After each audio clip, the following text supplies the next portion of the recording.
The Story of K, True Night by Moonhorse_musics. Oh lovelies. Oh fug, how could I forget this story? Fucking shit, this one made me laugh so hard. Okay, so, every year, near my place, there is a Renaissance fair. It's such a common thing that the park that it's held in is dedicated to just that.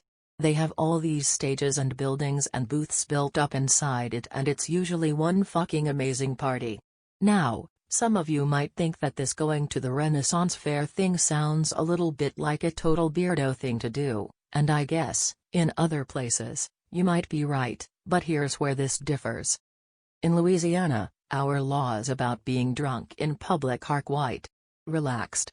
This explains Mardi Gras, and Bourbon Street, and every weekend since I turned 21. Anyway, I go every year. It's fucking great. Lots of booze, crazy food, good music, and it's perfect for spotting neckbeards in costumes trying to court ladies. Oh, classic. Such good. Now, there's your usual assortment of people, mostly tourists and some regulars, but you know, a fair crowd. Nothing too spectacular. A few years back, I usually go with friends or family, but this time, they were all booked up, so I was like fuck it. Solo adventure time. Grab my keys and I'm off. I've never gone in costume, but a load of people do, and sometimes they're totally amazing. Not all of them are period proper, but they're all really well done and usually very expensive, or so I'm told. Shit, last year I ran into Link and Zelda. I think I got a picture with them around here somewhere. Totally nice people. FYI, getting a man in a Link costume to say suck my dick, dumb shits? Life goal achieved. Now, the fun part, I'm doing my usual moonhorse meandering about, looking at things, chatting with people, headed to the food court. In this case, it's quite literally a little courtyard. Clever, and I spy something heavenly. Guinness, $1 per cup. It was like drunken angels had heard my Kokoro wish and I was ready to blast the fuck off. I start getting my drink on. 1 cup, wander, come back, grab another. All fairs should be like this. All of them. You hear me, fair people? So, I'm well into my 3rd cup when I spy something, beardy. It can't be him. Even if it is a Renaissance fair, it's still a fair and it's outside during prime wow hours. I tell myself, hoping I didn't say that out loud as I meander down the gravel paths that are really not great for walking on once the alcohol decides to introduce itself to your system. I keep telling myself that it can't be as I get closer and realize that yes, in fact, it is K.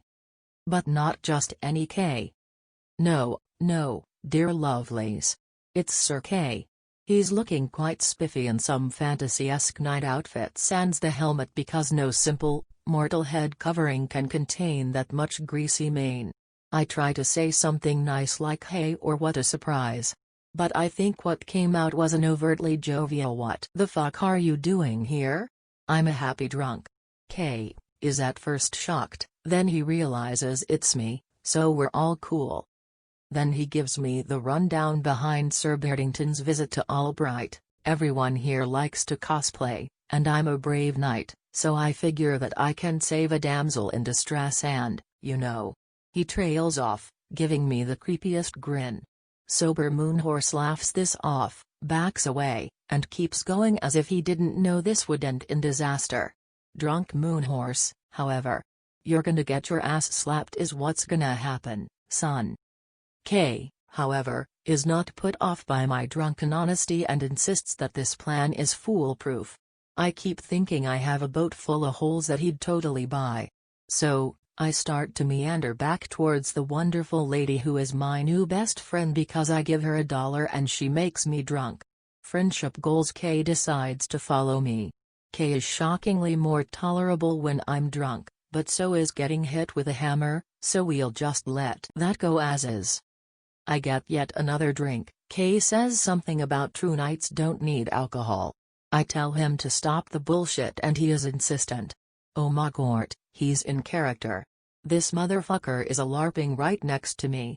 I feel a momentary wash of shame for Sir Beardington, but my best friend Guinness tells me that he's a lost cause and I should drink more, and I like Guinness, so I do. Sweet non-caring relief. Lovely. Resume the wandering. We keep going, and every woman who is remotely attractive who passes, he says something to. At first I'm not catching it because I'm full and oh fucks given juice, but then I start getting it. It's the same thing, and they're politely responding, because it's a human thing to do, and what he's saying isn't offensive, but it sure is telling. My ears hear it, my brain rejects it, ears are insisting now, brain says it can't be so, ears reply with look asshat, I'm telling you what we're getting, now process it before I come up there. It's processed. Oh yes, he's saying it. A polite little bow and a greeting of milady. At this point, since I'm behind him, it probably looks like Sir Beardington is politely escorting the man with some kinda issue, because I'm doing all I can to keep from laughing out loud. It's not working. Ever seen pictures of inflated blowfish? I empathize with them so hard. Oh fuck me, he keeps saying it, and it's never not funny. Now, like any fair, this one has hecklers and carnies, just, you know, ye old hecklers and ye old carnies. Totally legit. K is falling for all their jests and shit. Sometimes he's flustered, other times is boisterous, but he always drops a 5 spot on whatever game they're trying to get him to play because a true knight doesn't back down from a challenge. Yes, he says this, loudly. Yes, I'm still trying not to explode. Sometimes he wins, sometimes he loses. He gets really arrogant when he wins, at anything, but also here, and really mad when he loses, at anything, but again, also here. Each time, I play it up, being the good friendo to Sir Beardington. Alcohol helps.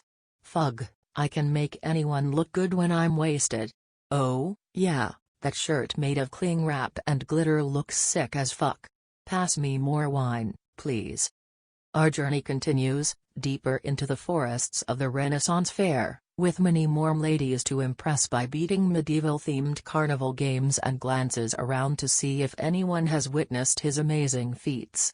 Yeah, remember what I said about arrogance? Now, what happens next is, by far, one of my more favorite moments in Neckbeard history. Grab a seat, lovelies, and get some popcorn. We find a tavern, aka tent that sells soda and booze. Aka my favorite kind of tent, and, directly across from that, is the battle arena. A game that sounds awesome in theory, then you see someone do it, and you're glad you didn't do it. The theory: battle arena is a sandy pit where one puts on a foam headpiece, then gets Nerf weapons and can beat the shit out of his/her friends/relatives/people who work there/some guy calling himself Neotama. Wait for it. The reality: it's a sandy pit where you wear foam headgear that some stranger sweated all their nasty head juices into and didn't have the decency to clean out, being managed by some early 20-somethings who could give two fucks less about your want to clobber each other with Nerf weapons and are only there for the paycheck, so the chances you could actually wind up hurt? Higher than you'd think, but no matter what, you look like a tool. K is totally into the battle arena. He is staring at it the whole time I'm getting a beer and shooting the shit with the bartender. Chatting about the fair and what he likes about working there and so on. He is cute, don't judge me. Anyhow, K is lost in awe at the two dork knights beating one another over the head with brightly colored weapons.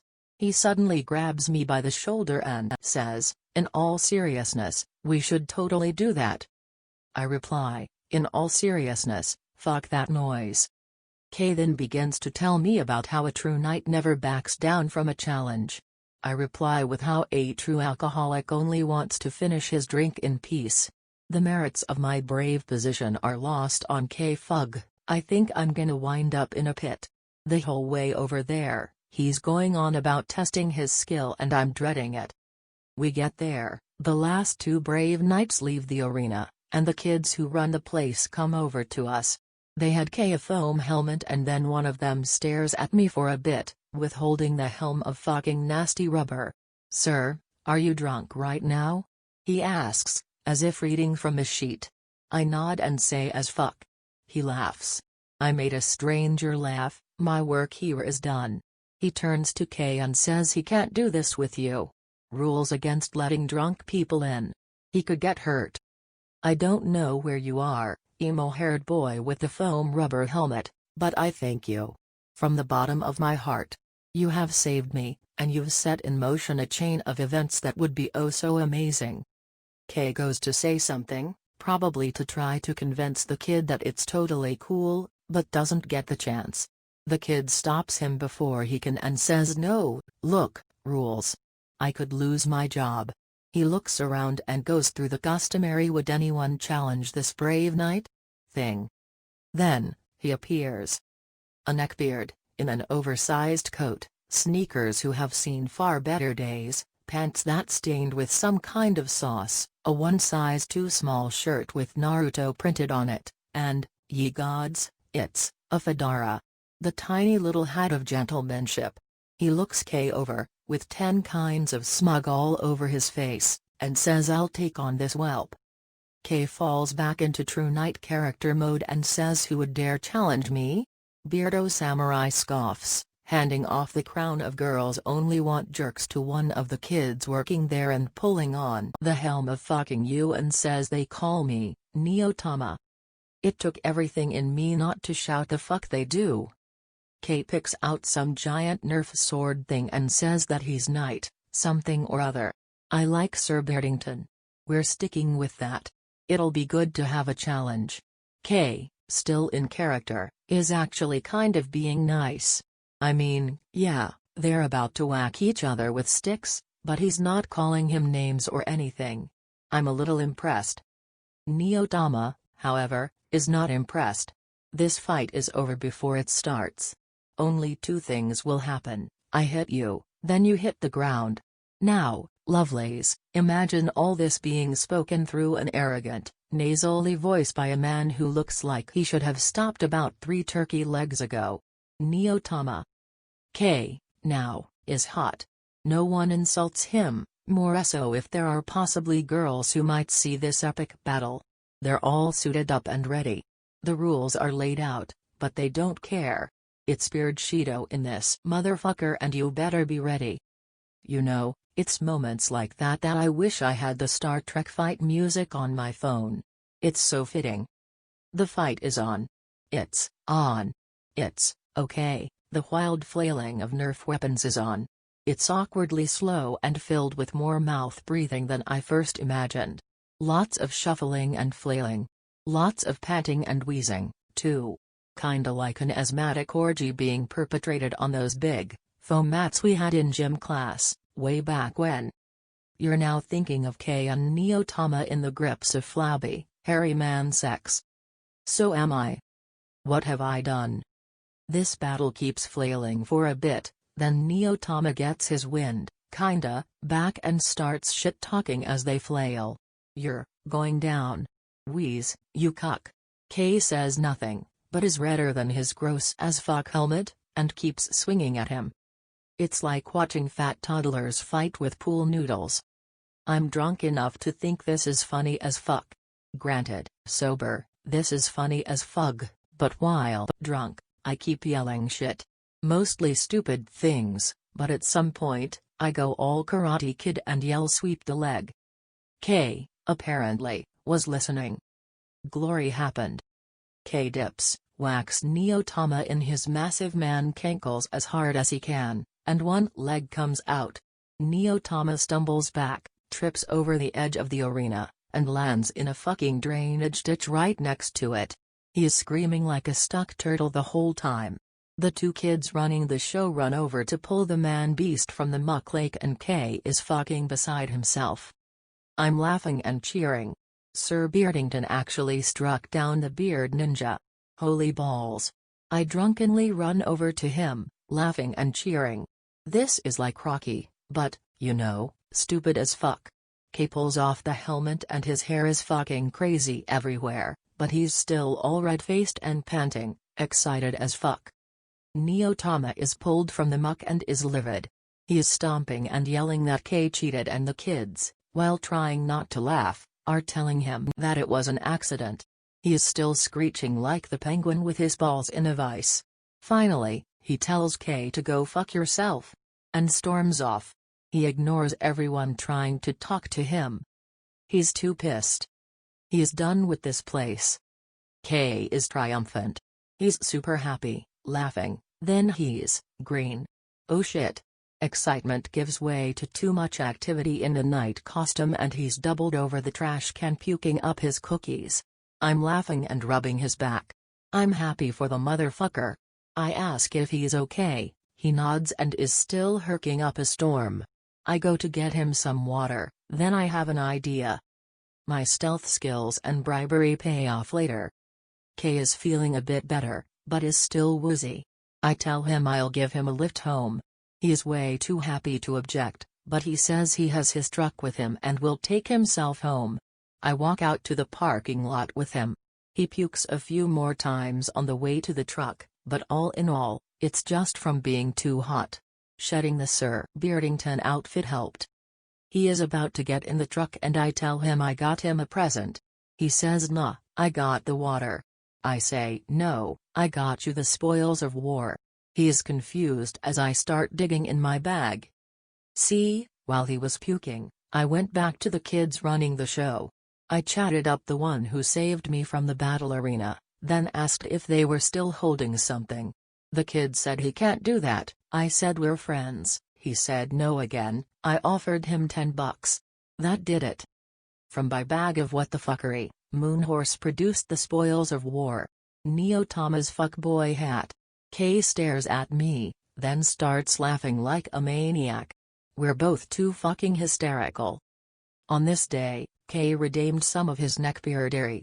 Granted, he still has many bad qualities, but we shared a pointless battle filled with hilarity and more vomit than I knew the human body could produce, but in the end, we saw a human tortoise fall in a muck ditch and stole a all women want jerks hat. I am happy to say that, in this case, my terrible influence had an effect. Both good and bad. I've been to his house since then. He has the hat stuck on the wall with a pushpin and a label reading only fuck yeah, which is really funny. Beard Sheeta was slain by K. The bad? Well, he keeps saying that he might get a hat like that because they're cool and the ladies love them. 1 step forwards, 2 steps back, Moonhorse. Nature documentary. A Gentlefellow Makes Contact with Fair Lady by ms_hide_is_back. Hi folks. I'm Hyde. I usually hang out over in r/fatpeoplestories, but I've recently had a neckbeard experience I think y'all would enjoy hearing about. I have an account on meetup.com, and over the years have used it pretty heavily to meet new people, get involved in groups/charities, and force my very antisocial self to have proper human interaction. For those of you who don't use Meetup, there are tabs you can highlight that detail things you are interested in. In the event, Meetup groups are created that cater to those interests. However, some of the invites I get are really out there, exactly what in my list of interests indicates I would want to be part of a lonely marriages meetup. You'd like to know? Anyways. Recently I got a notification that a group had been created in my area, called something similar to Ye Olde English Gentlefellows. It is supposedly a linguistics club for those who enjoy conversing in Anglo-Saxon and other undead languages, undead because they're dead, and someone had to go learn them, and start speaking them again. I've deleted the notification, not a linguist, and not interested. Plus it just sounds neckbeardy. 2 days later a message shows up in my inbox, from who I determined to be a moderator of the aforementioned group. All of the following words are verbatim, I just edited for grammar and spelling. Yeg mod, good morrow, fine lady. I have been searching through profiles for like-minded individuals to join a group of linguistic and esoteric lads and ladies, to engage in fine conversation and a meeting of great minds. Your profile has intrigued and excited me. Would you do me the honor of joining me at the first meeting of the Brilliance? I eagerly await your reply. Jesus Christ. What a collection of 6-point Scrabble words. A meeting of the Brilliance? Nah. Hyde, hi. I've seen your group description and am not interested in joining. Thanks for reaching out. Yeg mod, replying instantaneously, fair one, I must implore you. I feel that your presence in our little group would only bring light and joy to the darkness that is this sinister world. Besides which it must only be a great asset to have a brilliant female mind in our midst. I looked at my profile. There is literally nothing about me there that would indicate anything brilliant about me aside from a very generic list of interests. I spot poetry and intellectual discussion at the bottom of the list and figure that's what he must be referring to. Hide, hi again, thanks but no thanks. Am not interested. Yogmod, I would not have guessed from your pictures that you were so closed-minded. What horrible events in your past have crushed your self-esteem so that you cannot see how intellectually powerful you are? Would you not rather be a superb meteor, every atom in magnificent glow, than a sleepy and permanent planet? I ignored this last one for a couple of days. He sent a string of fair lady? And I do hope you've seen my messages. I'm anxious to have you join. Messages. After the fourth or fifth, hello again. I responded. Hide, look, kid, I said I wasn't interested. I don't know or speak Anglo-Saxon, and you're being a major creep. Also, were you planning on giving Jack London credit for that last bit, or were you hoping to pass off the prose as your own? Yogmod, aha. I knew it. A literary mind. Ah, a woman who reads. Tell me, have you delved yet into Camus and Asimov? Yogmod, it's so refreshing to meet a mind that matches my own. Damn the group, shall we meet today for the disgusting, societally accepted libation known as coffee, and chat as adult soft do? I see you are in nearby city that is not where I live, though it's close. Holy shit. Hide, am not interested. At all. By you or your group. Am not interested in speaking to you about Camus, Asimov, or Dr. fucking Seuss. You are creepy, pushy, and frankly alarming. Don't contact me again. 2 days later. Yogmod, have we gotten over our tantrum? You were very unkind when last we spoke. I think you owe me an apology, and that coffee date. Smile. Blocked and reported. Seriously, guys. What the hell? Neckbeard warns me of woman I'm not interested in by deleted. This occurred several years ago. It was me and a group of friends, and some random ass neckbeard. We'll call him X because he probably had some weird ass name. Anyway, my friends asked me if I wanted to see a movie that weekend, but I told them I had to work, because you know, college. X, who had the pinnacle of neckbeard outfits on, black boots, black pants, a black wolf spirit shirt, a black trench coat, for concealing his cringe, and a fedora. X, where do you work? Me, oh I did at restaurant with bread in its name. X, do you work with a girl named Chrissy? Not her actual name. Me, about 5 feet 3 inches purple/red dyed hair? X, yeah that sounds right. Me, yeah, why? In hindsight I should have been more aware of how he knew my co-workers or the fact she worked there. X, be careful man, she'll break your heart. Me, I'm not interested in her. X, you tell yourself that, but you will. She's a cold-hearted bitch. Me, K, as I roll my eyes. The next day I go to work and Chrissy is there and I ask her about X. Her eyes go wide. Chrissy, oh my god, him, why? Follow me, I'll tell you what actually happened. This is what actually happened. 3 years prior, X and Chrissy had met at some kind of Magic the Gathering event. Of course, he immediately became enamored because a female was giving him attention. He asked her out. She informed him that she was moving in with a then-boyfriend and now fiancé, but she'd be happy to be friends. X took this to mean please win me over from my husband-to-be. He immediately began showering her with gifts. Chocolates, candies, flowers, a pair of shoes, games, etc. Not once did she ask for any. She accepted since she thought it would be rude to reject them. In her own words, I was too nice for my own good. One day, he gets her tickets to PAX East. But beforehand he takes her out to a fairly nice restaurant. She loves PAX East so she goes, and of course he does too. She admittedly has a good time and thanks him for the tickets. Did I mention these were for her birthday? X drives her home, specifically to her boyfriend's apartment. So he drops this motherfucker on her. X, so, seeing as I've been such a nice guy, would you like to go out sometime? Chrissy, are you kidding me? I have a live-in boyfriend of 2 years. I told you when we met, I'd be friends with you. Nothing else. At this point they'd arrived, so Chrissy gets out, and so does X. X, fuck you bitch. Go home to bang your boyfriend, you slut. Women only want douchebags. Well, fuck you, you whore. Needless to say, no more hanging out was had between the two. Before anyone says it, no, I don't think she should have accepted any of his gifts. I want nice guys to stop thinking I'm the love interest in their stories. X post from NiceGuys, by TheSuperFamilyBiz. I posted this in NiceGuys and was told that you all might appreciate this as well. My last 2 relationships ended with me being left for another woman and cheated on. That, along with the death of a few friends this year and my own personal demons, has put my mental health in a not great place. However, I am taking steps to fix that. I see a therapist, I'm eating better, drinking more water, meditating, being kinder to myself, and exercising. I'm making a huge push to work on myself, and I'm really proud of the progress I've made. Despite this, I know I'm not in the place to seriously date anyone. So then there's this guy. We're going to call him Mike. Mike and I go to the same college. I guess Mike decided he liked me. He came to my room to watch some of the 2nd season of Daredevil. He invited himself. He brought gas station wine and popcorn. As he's leaving, he asks if he can kiss me because he likes me. I tell him no, so Mike asks why. I don't want to get into the details of my personal problems, but I tell him that I'm working on myself right now. It's going great. I'm seeing a therapist, but I am in no place to even consider seeing anyone right now. This is where Mike went full nice guy on me.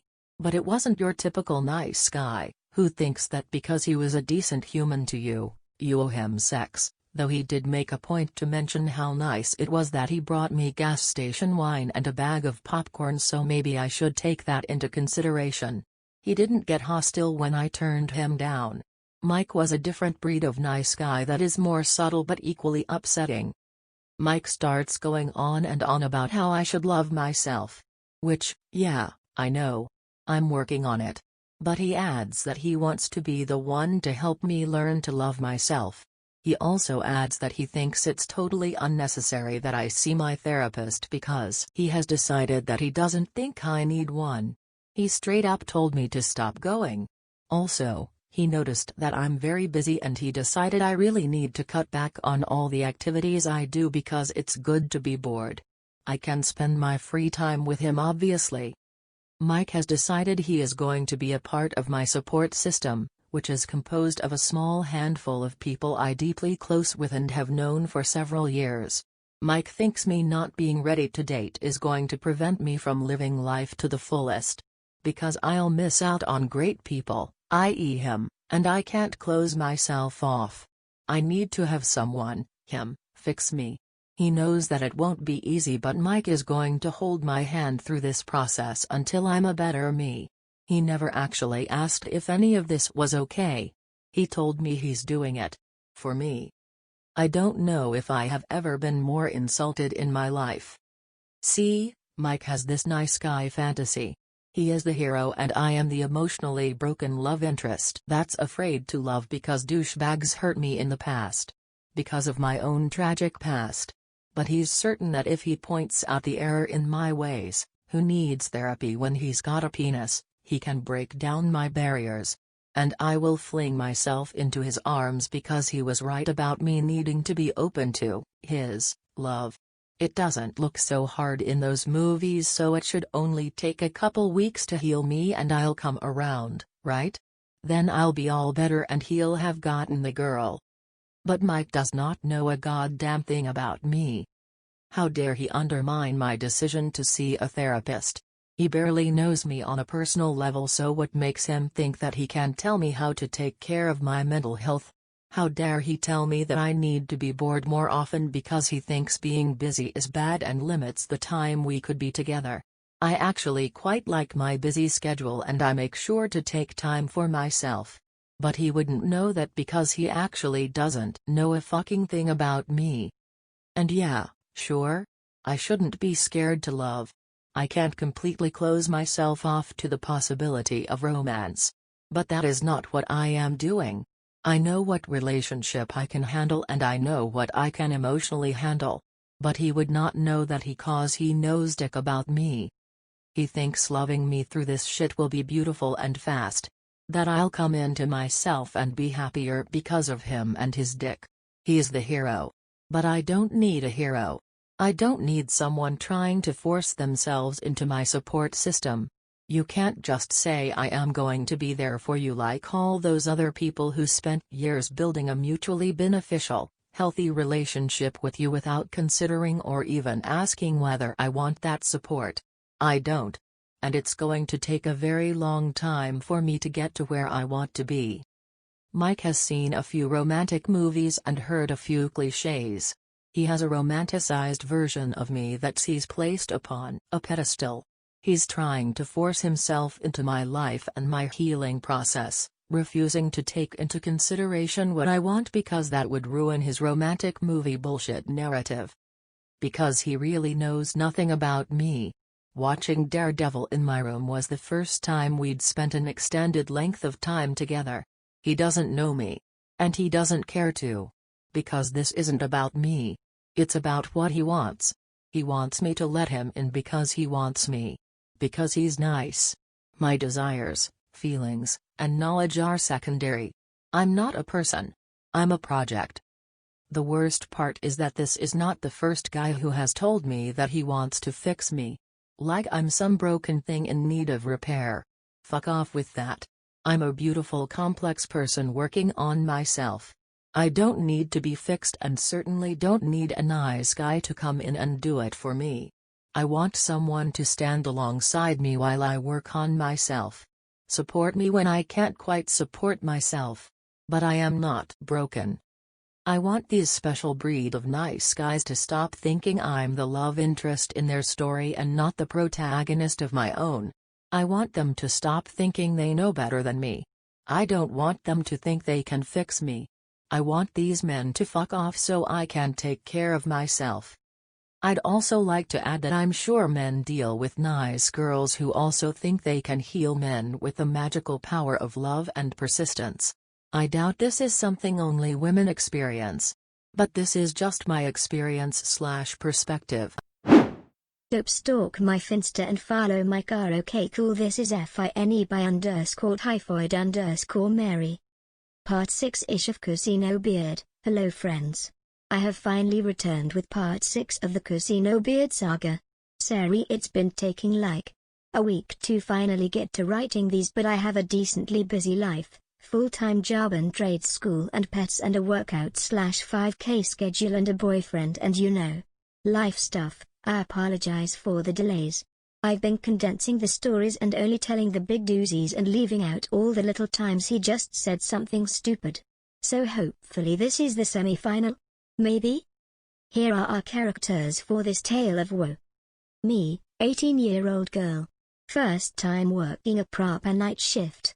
I have some dorky tattoos, look like a punk, and am not afraid to speak my mind. And also I live my life online, so I have an Instagram, Twitter, Facebook, and an Instagram page specifically for my pet rabbit, Relevant. Casino Beard, CB for short. 30-something, tall, fat greaseball of a human with no regard for boundaries. Can't believe a girl likes video games and also doesn't want him to touch her. Lama what? Chad, 20-something, tall as heck Chad-looking dude. Is aware of CB's antics, and is slowly becoming my work husband. So, this story is a bit of a peculiar one.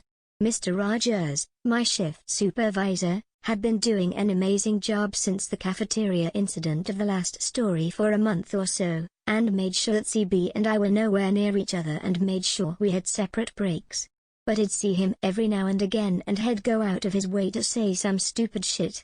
Whatever, not as bad as him following me at work. To summarize the last story, CB brought his creepy bullshit on me while Mr. Rogers took a shit on our break and I just wanted to eat my mozzarella sticks. So, as I've made painfully obvious, I worked a night shift at this casino. So that meant about midnight to 8 a.m. Something worth noting of this casino is it has absolutely no windows, unless you're near an exit/entrance, and no clerks at all. So this creates the illusion of an absence of time and the outside world. And therefore it really fucked with me when I went into work and it was dark as hell, and then when I leave work it's sunrise. To say I was having a hard time adjusting is generous. It was so strange. BC at the time I was training for athletic events, so I'd go home, take a short nap, then deal with my 4 children and then work out for 4 hours and then nap again and then work. I mostly did 5K or 10K races for anyone who cared and in general trying to help treat a joint disorder, but that's another can of worms. Now, this was my routine. And I don't know about you, but I'm not neurotypical, so I damn near have a stroke if my routine is vastly interrupted. You need to give me 3 to 5 days notice if you want to interrupt my day. Anyways, like in a previous story, I was in my bed with my dog, checking my Instagram and shit. My main was it. Nothing new. Just silently judging everyone else's life choices. BC am insecure about mine. Then, I switched over to my rabbits account. I have 2 rabbits. One is just small and white with blue eyes and is perfect. So to prevent my main from being overrun with photos of her, I made a separate one. Mostly for friends who actually want to see her, and my family who adore her are the only followers. And as you could have predicted, guess whomst the fuck had followed the account? Our lovely friend, Casino Beard. I swear to God his profile pic looked like an old ass MySpace angle with his greasy hair in his face and a fedora. Now in the last story where he followed one of my accounts, I had an issue with him looking at photos of my dog on there. The first thing at the front of my mind was he doesn't deserve to see the perfection that is my son. And then the generic fear of your work stalker making things personal. Now if you haven't been following the story closely, I had recently realized that CB is a fat sack of shit, but I firmly believe he has the ability and potentially the intent to hurt me. So I had, still have, a slight fear of him hurting me or like forcing himself on me. I digress. The account for my Aryan rabbit was public also, and he commented on one of the older posts. And it just sounded like something a serial killer would say. She looks so helpless. 3. X. Chew. SAMEB at what the fuck. Now the fear of him hurting me stabbed me in my heart and twisted into a fear of him hurting the only things that matter to me. Fuck no. I wasn't shaking or anything. But you know when you're about to cry and your eyes are extra moist and the back of your throat starts to clench and hurt? It was that feeling. Just utter helplessness. I deleted the comment and blocked him from that profile too. I got up and scooped her off of the floor where she was sleeping and just held her for a while. I was too hyped for first nap. I went about my day as usual, but I was still being tugged at by such an uncomfortable feeling. I had told my mom, who I live with, that a coworker was stalking me and showed her a screenshot of the inappropriate comment. If I can find it I will post it, but after I quit I erased all physical evidence of his debauchery. She was understanding, and everyone in the house to this day makes sure house is always locked and replaced all the windows with safety glass that sounds like a gunshot when it's broken. We resorted to a security system near the end, but that's for another story. Fast forward. It's 11 o'clock. I took the back roads to get to work because my car was utter shit. It wouldn't go above 50 miles per hour or go uphill without losing speed. I had crashed my car into a bus, not my fault, so the front looked like a fucking nightmare. What I'm trying to say is my car was very easily identifiable. I'm putting on my jacket and sharing the last of my dinner with my dog. She legit only wakes up to eat whatever I don't and then passes back out in front of their radiator. I opened my front door to be blasted in the face by New England winter cold in the middle of the night. My car sputtered as I started it. One of the headlights refused to turn on but eventually started blinking into existence. Took the back route that goes basically directly from my house to the road leading to the casino. But it was about 35 minutes opposed to a quick 15 minutes on the highway that my car would be unable to make. Now, imagine it. It's the backwoods of fucking New England at 11:10 p.m. at night. It's like 3F and it's a weekday. You'd think the roads would be relatively empty, right? Yeah, bick, I wish. I drove down a massive hill that takes you through a smaller town and then to the empty woods the road goes through. Someone was behind me. Two little headlights attached to a white car. They looked like they were going really fast. Like this is a residential area so the speed limit was 35 but this motherfucker was whipping it down this icy ass fucking hill. I was secretly hoping they would rear-end me so I could sue and also not have to go to work. But dreams never come true. It was a double yellow line. This dude passed me and flung down the road. Okay, you do you, man, I just wanna go make my money. About 5 minutes later, I'm at a stoplight near a gas station. The light turns green and my car starts to chug forwards. Someone whips out of the gas station and has his brights on. Guess where this motherfucker just has to be? Like maybe 3 inches behind my rear. Whatever. Just a jackass with somewhere important to be at 11:15 p.m. Pass me, bitch. But he didn't. The whole ride I was maintaining maybe a solid 40 miles per hour but this dude was right behind me. We get to a broken yellow line but they're still there. Okay, whatever. I was maybe 2 miles from the nearest town and it would be suburbs and small city road for the rest of the drive. Maybe they just really liked to look at the back of my head. We finally make it to where there are a shitload of houses and I was hoping this dude would turn off on one of the side streets but nah. Right on my ass. With his brights on. Well, what a better time to do a brake check than now. I tap my brakes a couple times in a town, slowing back down. This bitch honked at me. Well, y'all should know me well enough by now. I rolled down the window and let the bird fall victim to the fucking freezing dry air. He starts flashing his lights. Oh god. It was the same car as before, speeding down the hill. Well, with his lights flashing, I could vaguely make out a head the size of a manhole cover, with the same reflective golden shine on his chest that my name tag has. He followed me from basically my house, and has following me to work. This is also the night that my car was pushed to its limits. I slammed the gas and my car hissed and screamed at me but eventually I was going faster. I know these roads by heart so I was easily whipping around corners and shit. His car was struggling to keep up. Why was he trying to keep up? I finally made it to the parking lot. I pulled into the public lot that was basically an overfill lot for patrons.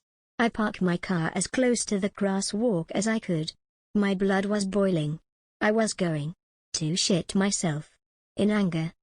He parks a row behind me and jumps out of his car, screaming. Why were you driving like such a fucking psychopath? He was screaming. What was your ass following me from home, you fucking retard? Sorry for the slip, but like, I was in the moment. The employee center thing was right across the street. People were standing outside, waiting for the shuttle, and 3 of them took off in a run over to us. Why does it fucking matter? You could have gotten me killed. He was screaming. His normally gross spongy voice was bellowing like a fucking lion with brain damage. You were the prick with your lights on behind me.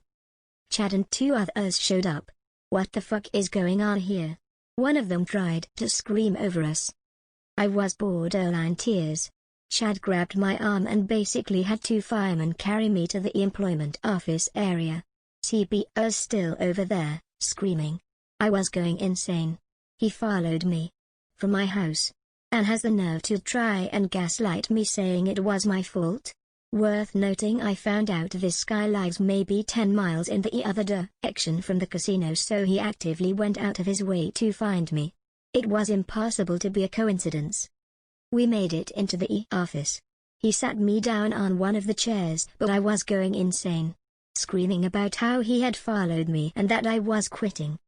One of the other people inside had called tribal police.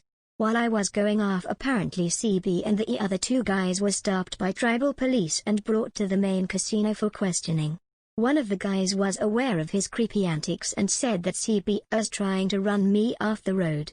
I mean, close enough. An officer walked into the office where I was still losing my shit. They attempted to calm me down, but it ended with me throwing my name tag and badge on the floor and screaming I quit, and another officer had to come help calm me down. I eventually relaxed a little bit. The drive Chad and I to the main casino, where the tribal police station was. I refused to be within 100 feet of him, so we had to use an empty conference room for my interrogation. I'm going to drastically shorten what happened here to save us all the time. I told police about his weird comment on my Insta and some of his past behavior, and even they agreed, much like a lot of you, that CB should have been fired. Or at least reprimanded. I firmly believe if we worked day shift he would have been fired already. Night shift doesn't care. I told them everything about my car ride. And then I was told via radio what CB's story was. Basically I was driving like a maniac and wouldn't let him pass me on the road. Literally suggesting my piece of shit car could have kept up with his car going uphill. Okay, seems accurate. My mom ended up having to pick me up. I was in hysterics, and my car wouldn't start. It had to be towed and scrapped, and I blame him for this. If he hadn't chased me, my car wouldn't have broken down completely. And you guys will never guess what happened. Because I quit, the fucking upper level management people in the security department didn't do a fucking thing to him. He went back to work that very night. I had my mom bring a change of clothes so I could immediately return my uniform. It took me that long to quit. But I did. Finally. And that's the end. Lamau bet nope, this fucker couldn't leave me alone. I went home and was hysterically crying. My mom said tomorrow we were going to the police station to file a restraining order. But that didn't make me feel much better. So I did what every self-respecting teenager does that night. I smoked a bunch of weed and called up my best guy friend and cried and made him spend the night. Now, there is still the last final bit. I'm sure a lot of you will love the ending, but to answer some questions he never gets fired. The final will be probably really long, so expect it in about a week. I love you all, peace my dudes. Edit, some grammar and whatever. Also just wanna say thanks for coming on this journey with me.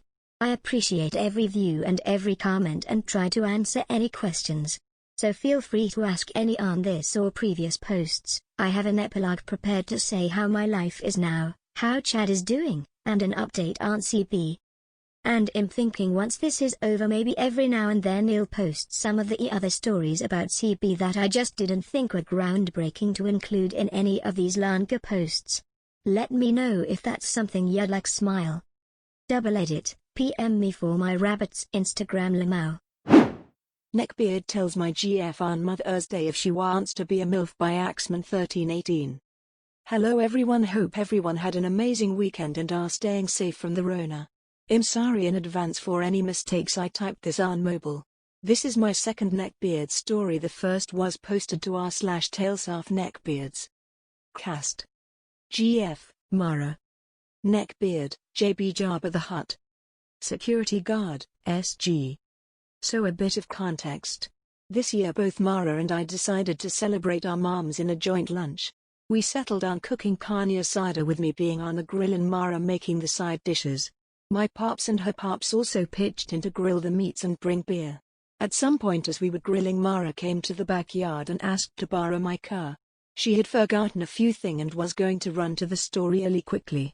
It was easier for her to take my car as hers was in the garage and mine was parked out on the driveway.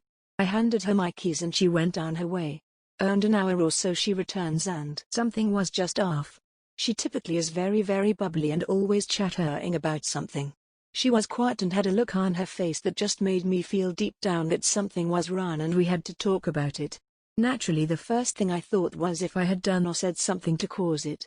We had a pleasant lunch, our moms were very happy, and soon enough everyone left and it was just the two of us. I decided to ask her if she was okay and she let everything out. Turns out when she arrived at the store there was a line, so she had to wait for a few minutes. As she waited, this greasy, heavy-set man that looked to be in his mid-30s got in line behind her. This guy reeked of just bad odor and sweet mixed with some pungent deodorant. He, according to Mara, had a fedora, a collared shirt, baggy camp shorts and flip-flops. He was also wearing some anime character on his face mask. Granted, Mara states she could smell his foul odor even from 6 feet away and with a mask. I'd cow. That's possible. Mara, on the other hand, was wearing workout clothes, which apparently to this guy was an instant attraction. JB starts talking to her and complimenting on her looks, to which Mara first thanks him but was still a bit wary since she already had an experience with a neckbeard almost a year ago. This guy kept going and going until they were close to the front of the store. It's at this point JB starts saying what she was doing at the store since it was Mother's Day. Mara responds she was just there to get some things her BF forgot. JB starts getting a bit agitated and starts asking too many personal questions. What I do for work, how I look like, etc., etc. Mara ignores him, and it's at this point he busts out the creepiest line Mara has ever heard. He flat out tells her, "I can make you a mom today so you never have to feel left out of Mother's Day." Mara freaked out at this point and turned to the ESG. SG overheard his comment and at that point started coming over to JB. SG politely but firmly asked JB to leave or he would have to call the police. JB started getting all defensive and saying he had done nothing wrong and that he was just having a nice conversation with his GF. Mara denies this to SG and SG again tells JB his options. After realizing he doesn't have that many options and everyone else heard his comment, he leaves. Mara got what she needed and ran back to my car scared that JB would follow. Unfortunately for her, as she was putting the stuff in the trunk, JB was standing close blatantly staring at her ass. Mara quickly shut the trunk and hastily tried to get to the door, to which JB quickly cut her off. JB again asked her an even worse question than before. JB said, "M'lady, I can make you a MILF, that way you can always be a mom and a hot wife at the same time." Mara at this point was scared shitless, so she acted on instinct and slapped the guy hard. This caused him to fall backward and give her enough space to squeeze through the door. She took off and was scared JB would follow her home. Thankfully JB didn't, but she was scared and had a huge adrenaline rush. After letting everything out to me, she calmed down and realized that this guy was just weird and just plain creepy. She did have a good laugh afterwards after seeing the guy flop backward as if he has been punched in the balls. Luckily for her, she's a tough cookie and soon became her normal self. Thanks guys for reading. If you're wondering why I posted on here, after she told me this I just had to let it out too. I tried not to show it, but it really pissed me off and upset me when I saw how shaken she was. She's doing okay now, but I don't think either of us will be returning to the same store in a long while. Obese Neckbeard offers me food/love. Post from fatpeoplestories, by plopsickals. Back when I was 18-19, so last year, I had me a neckbeard for a stalker friend. A very fat neckbeard, he was obsessive over me for a few months. There was a Mario Kart event in my town, don't you judge me. Being that I'm good at Mario Kart and the prize was a car, I thought why the hell not? I'd always been the epitome of a loser, average face, average body, awkward and no fashion sense. So I rocked up in an Assassin's Creed X Star Wars shirt, which was my first mistake. He zoned in on me, and swaggers over with his trench coat. "Hello there beautiful lady, I see that is an Assassin's Creed shirt you have on, do you play said game?" "Yeah." "Does thou?" "Yes," he said. "Thou have a 3DS?" "Well yeah, how else would I compete?" He keeps hanging around me. The people with the top scores against the ghosts in the game moved on, I got in that group and so did he, so then it was a typical race. I won the first one and he came third, to which he declared, "I let you win, like any gentleman would." He keeps talking the rest of the day. I'm a pretty shy person and just figure he's lonely, so I'll keep talking to be polite. Day ends, I didn't win a car. Frown as I'm walking away. He approaches me. "Would you care to pick up a kebab with me, ma'am?" "Sorry, I'm a veggie, I don't really like kebabs." "Well, you've never tried my kebabs." Sorry, I've got to get home." "Give me your Facebook information." So I give him my Facebook. I mean, what is the harm? Terrible hindsight on my part. When I get home he's added me, him and all his MLP glory had added me. I have nothing against bronies, I was a bit taken aback by how much he liked My Little Pony though. The minute I accept his request he starts talking, nothing too bad at first, more just annoying that I'd not accepted his humble offer of food. This goes on for 3 days, until he notices I'm in a relationship. You're in a long-distance relationship? Yeah. Don't you get bored without a man to hold? No. He looks so skinny on his pictures. He's very skinny. But you're curvy. So? You'd be better suited to someone a bit more curvy, I think. The boy looks like he'll snap if I touch him. Well, I like him. He needs to eat a burger. I'll tell him that. Well, can I come over to your house? To play games. I have something to show you. If you aren't. When he arrives at my house, he almost cries over the amount of games/anime crap I have. I'm sitting on the bed and ask what he wants to show me. He pulls a kebab out of his bag. I don't eat those. Please try, you'll love it, I made it special, no meat or anything. I decide to have some. He sits down next to me, staring at me. You remind me of Rainbow Dash. How? So happy and bright. Okay. I have a serious question. Shoot. Plopsickals, will you humbly do me the honor of being my girlfriend? I have a boyfriend. He lives far away, though. So? He's too slim for you, you need a real man. I don't.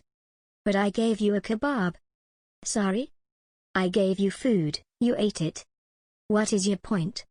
Why won't you just date me? Your boyfriend is sickly anorexic anyway. I don't like you in that way. You should. I'm strong, I'll treat you well, and I live nearby. I'm automatically better than that thing you call a boyfriend. He either gets up and leaves. I check Facebook and he's made a super bitchy status about how he's a nice guy and got a lady food, but they're still only into skinny douchebags. Not a very interesting tale, although he did follow me on the center packs once and liked every single Facebook picture I had, like seriously over 400. Apparently offering food and accepting it means I'm bound by some kind of law to date him.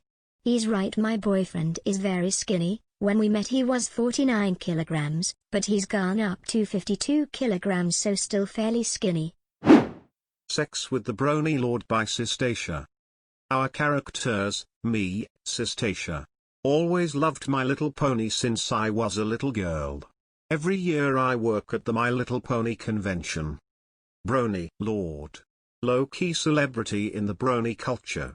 He is a special guest at our convention due to his famousness in the Brony culture. Now, if you think an MLP convention is full of neckbeards, it is. So, Brony Lord. Short fat ginger dude with big old man titties, needless to say, also ponytail and beard. Decked out in red t-shirt, tucked into pants, cringe, with black leather vest and matching black leather fedora. Skin so pale, pretty sure he has never seen the daylight. Now, in the Brony community, there's these little celebrities, and when they go to cons people ask for photos with them, and boy does it go to their heads real quick. Now, I'm a pretty regular girl in a lot of ways, but I happen to be a huge chubby chaser. You see a 250-pound guy with a ponytail? You cringe. I cringe too, but also I'm kinda into it. It's a struggle. Needless to say, for a reasonably well-proportioned girl who likes short fat guys with ponytails, the Brony convention is the place to be. Judge me all you want. I deserve it. Brony Lord is going around the convention being his internet-famous self, and I'm working my ass off. We meet, chat, I think he's kinda annoying, but cute. Whenever he sees me he asks me to go to lunch or something, but of course I'm working, so I can't. After the convention, he adds me on Facebook. We start talking. He brags a lot about all the hot women he has gotten with, and how he's super good at this and that in bed. He tells me all about how he's a dom and how I should really try BDSM. He mentions he is coming to Boston for work. I live in Boston, in a boarding house. I'm like, hey dude, if you want, you can crash at my place, save money on a hotel, and he's like, yeah, sure. Now, I'm not gonna lie, I think he's pretty cute, and I am probably gonna bang him. So his flight gets in late, and I wake up at 1 AM to let him in. He grabs me and says I've been waiting all day to do this and goes in for a kiss. I'm cool with it. But he's been on a plane all day and obviously hasn't brushed his teeth, so his breath is super gross. Hey Brony Lord, your breath isn't the best. Would you mind brushing your teeth? He looks upset. He asks, is it really that bad? I'm like, yeah. So he goes into the bathroom to brush his teeth, acting like it's a big inconvenience. He comes back and we making out. He starts taking off his clothes. Now, it is 1 a.m. I have work tomorrow, and I'm tired AF. I wasn't really planning on doing this tonight, but I'm like whatever, I guess we doing this. Long story short, the sex wasn't good. I find him really attractive, but he was tired, had not showered, and was generally awkward. He sweat so much that it literally soaked my bed, and we kept slipping off each other. He got so tired he was panting and had to take breaks. He came, I didn't. So we fall asleep. Next morning, he's like, you ready to go again? I'm like, hey Brony Lord, I actually don't think I wanna have sex with you again. He looks surprised. Why not? Well, I don't really feel like I need to justify that to you, but basically, I find you attractive but I think we are not super sexually compatible. How? This goes on for some time. So I'm checking my emails in bed, and all of a sudden he gets down on his knees and pokes his head under my skirt. I'm like, what are you doing, Brony Lord? He says, giving you some morning head. Okay, I say, but I feel like I was pretty clear about not wanting to have sex again, but here you are with your face in my vagina. Oh, he said, are you not okay with this? No. I say goodbye and go to work. He messages me, something like, I know you don't want to bang again, but I'd love to keep hanging out with you. Let's get lunch. I'm stoked. We get along. I like lunch. But at lunch, he keeps asking why I don't want to have sex with him again. I explain why, but he keeps insisting that we try again because he can do it better/differently. I keep politely declining, and he just keeps trying to argue me into it. He also gets really upset that I won't let him pay for my food. After work, he's still trying to talk me into it. I'm pretty annoyed. We're back at my place and he's telling me how hurt he is and how this is so bad for his self-esteem. Then, it devolves into a full-on tantrum. Sobbing, crying, grown-ass man tantrum. I'm like, dude, you can keep staying here while you are in town, but I'm gonna go to my boy Toy's house, because I cannot deal with your shit. He declines, and drives himself to a hotel. I continue my day in peace. Over the next week, he rants at me over text about how I'm cruel and mean and stuff. And then he apologizes for a week. Every month or so, he messages me to chat. We make some light convo. I hired him to do some digital design stuff. Now's it been 2 years since our fateful encounter in Boston. Yesterday he calls me on Skype. He asks if I am going to be working at upcoming convention. I am. He tells me that he feels bad to me about being a dick back then, and wants to make it up to me. Would I be interested in, say, having sex at the convention? I politely decline. He asks then, well, could he make it to me by just hanging out, one-on-one? I inform him that as I work 12-hour shifts, I probably won't have time. He keeps trying to talk me into having sex/hanging out. I keep saying no. He then suggests that I fly out to the godforsaken shithole Midwestern city he lives in to visit him, you know, so he can make it up to me. Because if I come visit him in said shithole, we will have plenty of time. I politely decline. TLDR, I had sex with a neckbeard, was terrible, he cried when I said I didn't want to do the sex again. 2 years later he offers to make it up to me by having sex with me again. _mistakes were made _. Neckbeard wanted to know if I'm a virgin by Tadpitbull 95. TDLR, Neckbeard wants to impress me and says every types of rant things you can possibly imagine. This guy, M, 31, and I, F, 23, used to be co-workers for a month. I left my job, but the guy still works there. Let's call him Kevin. I'm Asian and I live in an East Asian country. Kevin is a white guy who came here to discover himself. To put it simply, he is an obvious weep. I have a boyfriend who also used to work with me and Kevin. He knew we and are still dating, but he does not care. He tries very hard to hit on me through Facebook, Instagram, etc. Before COVID-19 and after I left that workplace, Kevin asked me to get a few drinks with him. I thought that's fine. Just two ex-coworkers catching up over few drinks. But boy, I was wrong. Very wrong. Kevin thought I was interested in him and escalated from that night. Now, I get constant texts, probably once in 2-3 days, about how he respects women and would always treat me with respect because he respected me from the day we met. Some other things he says on a regular basis, out of the blue. Miss_, the equivalent of milady, wondering if you're feeling okay and aren't mistreated today. By who? I hope you are loved. When I asked him why he had to say that, he got defensive by saying that's a nice gesture and not enough guys think like that these days. Miss_, I love your sense of humor. You understand memes. Not like the other women I know. We do connect through memes, don't we? Some intense things I felt highly uncomfortable with. White women tend to be very mean. That's why I find Asian women more attractive. But they don't like me. I think this country particularly has very shy girls. That's why, dude, does they just not interested ever cross your mind? I can't just kiss or, have a hem intercourse with a woman until she shows she's comfortable because I feel like I'm disrespecting women by doing so. Did I FKN ask?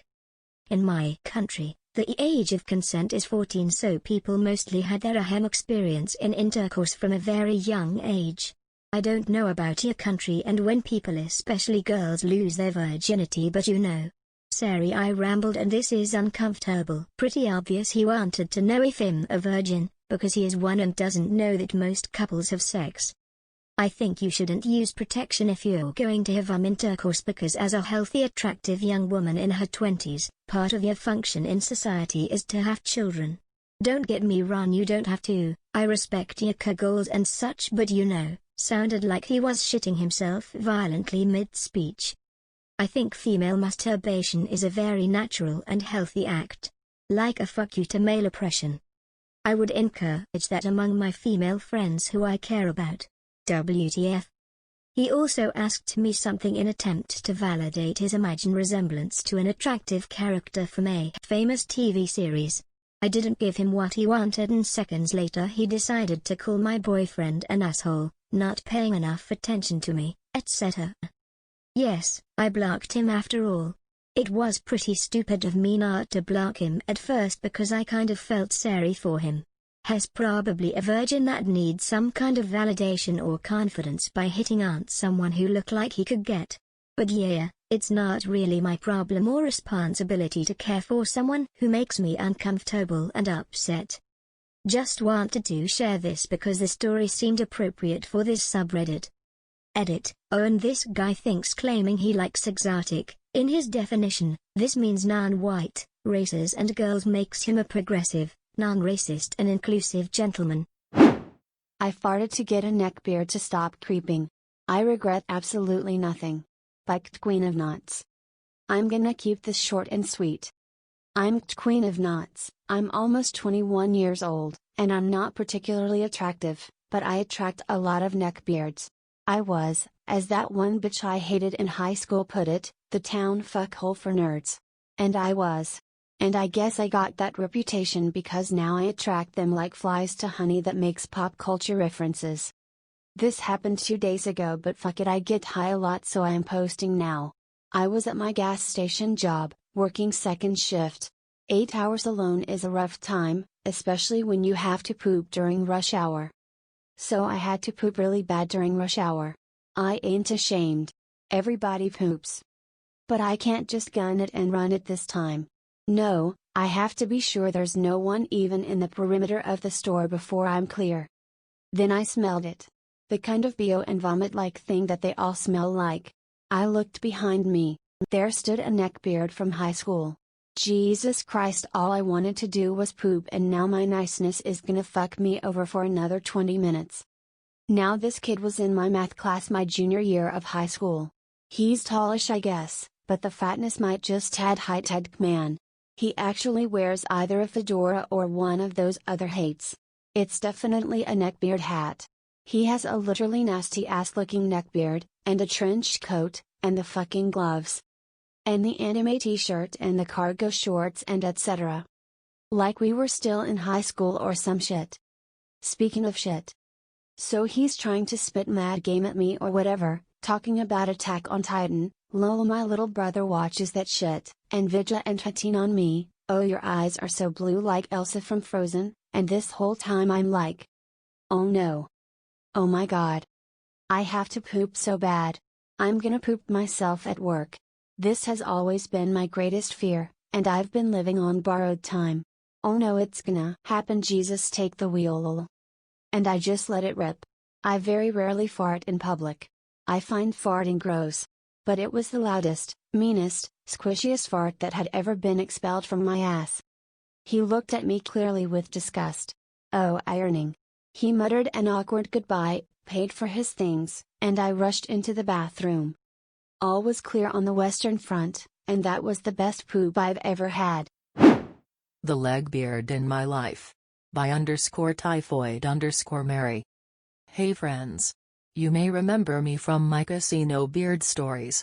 Some people have found my Insta and whatever, and agree I look like neckbeard bait. That's been established. So, in my journey through life, I have decided to sign up for a phlebotomy class. I've been working as a CNA on and off. It was a cheap class, further my education. Whatever. What's the term for girl neckbeards? Legbeards? Anyways. Our characters are me, 18 years old. Covered in even more nerd tattoos than the last story. Got a Princess Peach tat and a Duskull tat. Shaved my head. Look like a dorky lesbian. Naruto, the Legbeard in question. 27-year-old woman. Again, terrible skin, very overweight. A terrible haircut, dyed bright orange. Very professional looking. I'll keep this kinda short. So. Walk into class. I'm the first one there. Nice dope cool. Take a seat near the back, there's only 2 seats in back. Time goes on. 2 more girls come in. Very normal looking, very sweet. Teacher comes in and class starts, we get our textbooks and jump right in. Half an hour passes. The door opens up. Naruto comes stumbling in. Half an hour late. Starts just being super loud about why she was late. Traffic, I guess. She's holding a Dunkin' Donuts coffee cup. Yeah, traffic is why you're late, okay. Shuffled to the back of the class, sits right next to me. Seat wedged against mine. So unnecessary, but whatever, first class, I don't give a shit. Go through first and second chapters. Naruto obviously doesn't know shit about anything in the medical field. Thought erythrocyte red blood cell was the technical term for deep vein thrombosis, blood clot in a leg vein. Can't copy shit off the PowerPoint to save her life. It's break time. You write really messily, it's hard for me to copy it, she says to me in a super nasally voice. The notes are for me, not for you, I say, rolling my sleeves up because it was getting hot. Why? Why do I do this? I should have learned. I should remove my tattoos. They have done me more harm than good. I hate myself. Whoa. Those are cool tattoos. I've been down this route before. I pull my arms under the table. I saw her hands start to move for them. Nope, this is not another casino beard situation, so help me God. Shit, now she's staring at my tits. What's that tattoo of? She says, pointing at my left titty, basically touching it. My scrubs are a V-neck and just show the tip of my Duskull tattoo. None of your damn business, I am not having this, it's happened before. One of the other girls jumps in, I have a couple tattoos too. It diverts Naruto's attention for a second. When she sees they're just like a wave and a palm tree, she turns her attention back to me. My name is Naruto, she says, smiling. Her teeth weren't that bad and she smelled like Axe body spray. Not terribly offensive to me. That's nice. I don't care, I'm not here to make friends. Do you like anime? She said stupidly. I like the one Kanon, I said. It's pretty obscure, if any of y'all know what I'm talking about DM me BC, I wanna know that it wasn't some fever dream I made up. Full Metal Alchemist is better, she said. I didn't say anything and continued to write notes. It's a very condensed class, only 10 classes, so I wanna have good notes and remember the stuff. Do you know about Tumblr? I honestly wish I was making this shit up. I really did. Y'all people who have been around know I'm sick of this fucking neckbeard attitude and don't want to associate with this. Yeah. I say. I'm trying to do my notes. What's your username? She said super excitedly. It's none of your concern, Naruto. Please let me finish my notes. Okay, at this point I'm realizing she must have some sort of learning disability. My best friend has high-functioning autism and has a hard time picking up on social cues, but regardless, this woman is a stranger to me and I'm selfish, and my place in this world isn't to humor this fucking legbeard. What do you like to do? She asked. Again, starting to feel bad because there is obviously something wrong. I muttered drawing and D&D and my rabbits. Why? Don't I ever learn? I am going to euthanize myself. I love D&D. What's your character? Can you draw her? You have rabbits? She fucking spazzed. I swear to God she had an aneurysm. Nope, I'm doing my notes. Seriously, I need to just never speak to anyone ever again. We're having a break, you don't have to take notes, she said. Well, is like to pass this class considering it was $1,700. I hissed, continuing to sloppily write my notes. Okay, I paid for this class out of pocket from working my shitty CNA jobs and what I saved from the casino beard era. Oh, my dad paid for this class for me, she said. I said something. I mean, it's not a lie. It's true. I just so badly wanted to end the conversation. My dad is dead, I said. Did you know Edward Elric's mom died? What the fuck? Did she really? Just fucking? Huh? What? Look, I get not catching social cues, but when someone says my dad is dead, that is the time to shit the frick up. I didn't say anything. I just ignored her. She turned away and didn't say anything else. The teacher came back and we took a quiz and went over the first 2 chapters. Guess who had a lot of things wrong and had to ask questions about every single one? Lunchtime. Okay, cool. I get my bag because I wanna go to fucking Wendy's. Where are you going? She dazes when I try to move behind her chair. Food. I say. I am going to food. Let me through, Naruto. Will you take me with you? I don't have a car. How did you get here? WTF, girl, leave me alone, I want Tweeties. My dad dropped me off. Good for you, I'm going to get Wendy's. Bye. So I can come? She looked so excited. No. You can't. I never said you could. Fucking goddamn. Okay, I pushed past her and got my fucking Baconator and fries and came back to class. 10 minutes left of lunch break. She was still sitting there. Shit. All the other seats were full, so I couldn't move. Wanna come over after class? My dad can drive us, she said with her stupid face. Oh my god, what is happening? Is this appropriate for our Neckbeard stories? Or is this just like a genuinely slow person who is trying to be my friend? Again, my purpose in life is not to be nice to everyone. So I don't feel at all bad for being rude to her. In 100 years it won't matter because we will both be dead. No, I'm busy. Again starting to feel bad again because like, I'd give him being rude or not or just defensive because last time this shit happened, the neckbeard broke into my house so. What about tomorrow night? We can go on a date, she smiled. Excuse me? I swear to shit this is real. This happened. We can watch Studio Ghibli movies together, still smiling. Do you even know what Studio Ghibli is? Nope, not like I have Totoro's face tattooed on my ass. Well, not yet anyways. I have a boyfriend. The light in her eyes dulled. I swear to God I wish I was lying about this. I wish. So why were you leading me on if you're straight, you bitch? What? Sorry, what?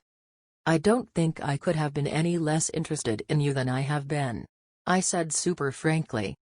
God, you don't even look straight. Stop appropriating gay culture. Because I shaved my hair? Because it was hot over the summer? This fucking SJW. Sorry you feel that way, I said. She turned her head away and that was it. That's my tale of woe. Desperately confused about this woman, but okay.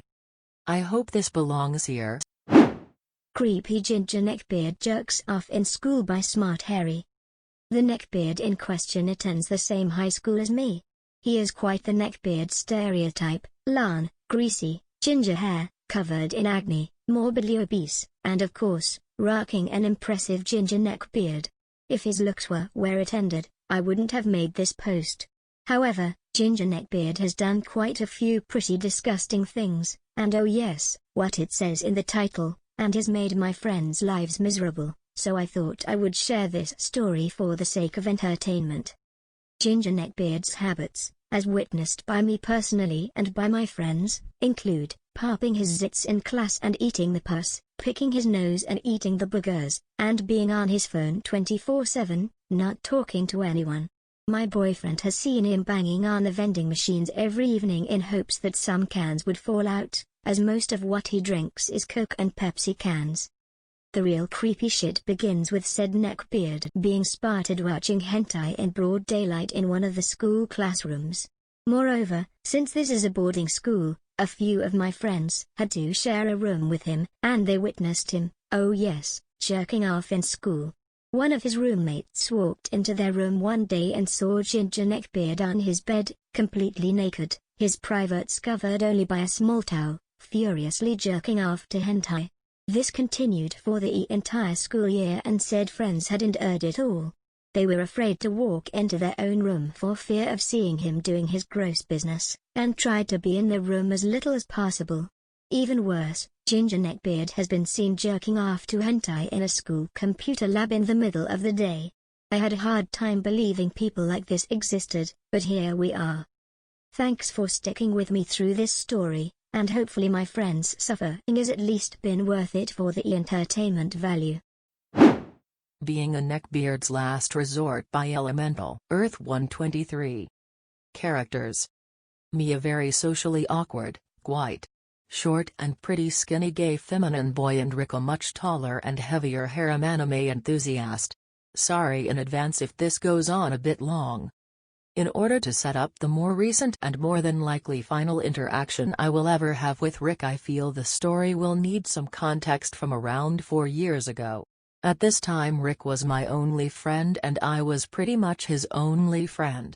This rather unfortunately for him meant that at school people did ask him if I was his boyfriend, and he really let it get to him I really didn't care about them saying this because I knew that was never going to happen.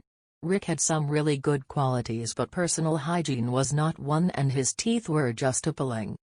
So one day I showed Rick the Sailor Mercury costume I was putting together and wore it in front of him. In fact, he was the only person to see me in that outfit. Rick, good quality, pretty trustworthy guy. He laughed a bit but said it suited me. This is important later. Me and Rick used to hang out a lot, mostly talk about games and Rick ragging on girls. See, Rick had kind of a bad sense of entitlement and would always put down girls and talk shit about all of them because he really wanted a girlfriend.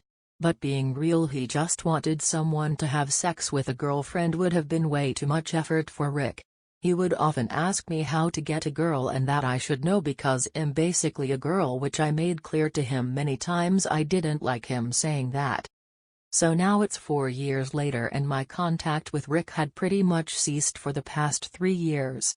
We were best friends, but after school I just moved on with life and Rick didn't, living like 40 minutes away now. From what here he mostly just does the bare minimum to keep his welfare money flowing. So anyway, about a month ago I get a message from Rick just saying hi. I feel because we were friends for a long time before it would only be polite to reply and chat for a while. However, after less than 5 minutes Rick asks me I still have my Sailor Mercury costume and I say yes. He didn't even ask how I was before asking this. He then sends me a picture of some anime schoolgirl with pink hair in a pink sailor suit. It's actually a boy. He asks me would I wear that. I tell him I didn't know who the character was, but I did have a pink sailor suit. Rick makes his move. Keep in mind we have not spoken in like 3 years, and after less than 10 minutes he tells me he is willing to date me but that I have to dress as a girl around him. I just reply with a what? He goes on to say how he will never get a real girl and that I was as close as he was going to get. I guess he thinks that all those years we were friends convinced him I fancied him, which I don't. I found this whole thing so insulting because to him I was just some last resort and better than nothing. To sum up, I called this whole idea ridiculous and called him an asshole for thinking so little of me. But I did comment that if he really couldn't get with a girl he should explore his newfound bisexuality.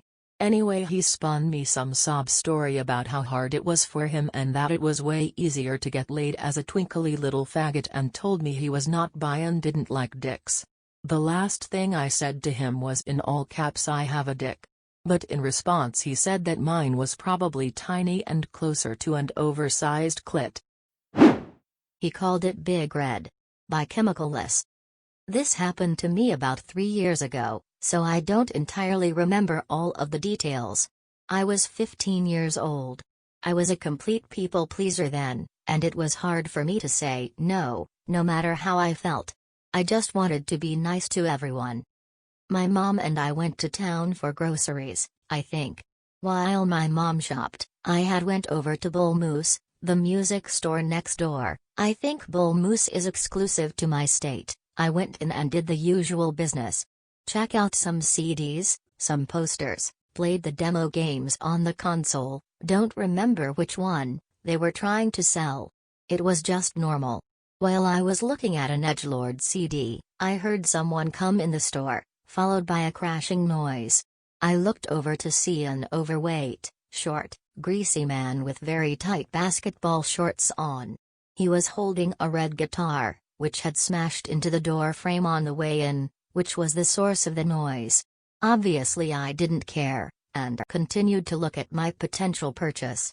Almost immediately after that, he approached me, whilst drumming, very badly, and the guitar definitely was not tuned. "Hey there. What are you doing?" he asked me. Already, I was completely uncomfortable. He didn't even look around at all, he just beelined towards me, as if that's the reason he came in. He was still strumming his guitar. Just looking at this CD. Might buy it, I guess. I gave him the classic white person smile, and started to head towards the next aisle, hoping he wouldn't follow. He did. Yeah, I was just playing Big Red outside, hoping to make some coin. "Big Red is this lovely lady right here," he said, showing me his guitar. From what I remember, his guitar seemed way too small for him, as if it were a child's guitar. "Oh, yeah. That's cool. I play guitar too." I continued to look at my CD. He did a very exaggerated gasp, and grabbed my hand to shake it, which I definitely was not okay with. "Wow, really? My name is Caleb/Chris/Calvin, can't remember which one it was. What's your name?" "Rhiannon," I said, starting towards the register, hoping he would get the hint. He didn't, by the way. I mean, I should have told him to go away, but I didn't want to be mean. I assumed he could probably see how uncomfortable I was. Hindsight is 20/20. Beautiful name for a beautiful woman. He said. We should hang out sometime. I shit you not, he said this. Just be careful of my roommate's cat. He can be really, really vicious. Here, I'll write you down my address. He looked in his pockets for a pen or something, I don't know, but then he said, here, I'll give you my phone number. It's a Google Voice number so you can't call but we can text. I pretended to put the number down in my phone. I'm finally at the register, and I set down my thing to pay for it. Are you two paying together or separately? The cashier asked, looking annoyed with how loud Chris/Caleb/Calvin had been. Separately. I don't actually know him. I said, giving a help me look to the cashier. The cashier looked at me with sympathy. Yeah, we actually just met today. You know what, I'll pay for that for you. I declined the offer, and started to head towards my mom's car, where she was waiting for me. EFOLLOWED me. So how old are you, anyway? He asked. I told him I was 15. Oh, cool. I'm 24, but luckily in the state of Maine the age of consent is 16. I can be patient. He said, winking at me. Okay, bye, I have to go now. I said, very uncomfortable.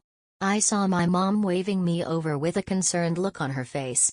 When I told her all about it, she teased me and whatever, saying he wasn't right in the head. Which was probably true, but that doesn't mean I wasn't uncomfortable. I haven't seen him there since, which was what I was afraid of. Sorry about the lack of detail, but that's the gist of it. I know more things were said, and that I'm missing some key things, but I can't remember them well. TL, Doctor, 24-year-old man with a child's guitar tries to get me, a 15 years old at the time, to come hang out with him and a vicious cat. The End of the Gym Neckbeard. By Deleted. The final chapter of my adventures with the gym slowly being ruined by the neckbeard son of the owner. At this point, I knew I was moving in a few months. 2 to 3 days out of the week, I was on the road pursuing new customers. Another 2 to 3 days, it'd be at the new office, a 30-minute drive, and found myself staying frequently at my far closer parents' house. I moved my cat there, even.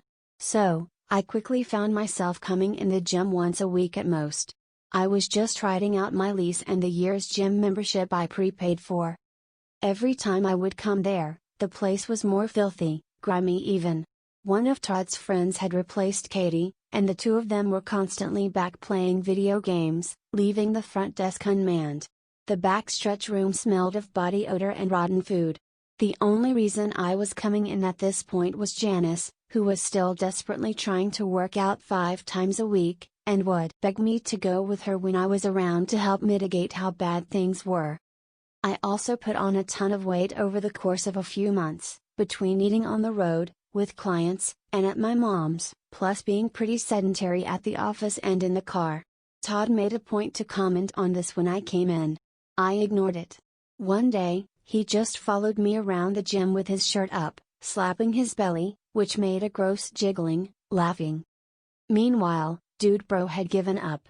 He started inviting his buddies to the gym, and they lurked near the front, for gaming beers and being obnoxious teenagers. Normally, they weren't the type to mix with Todd's clan, but I think Todd got a kick out of having the popular pretty boys at his bidding. I'm fairly sure he provided the alcohol.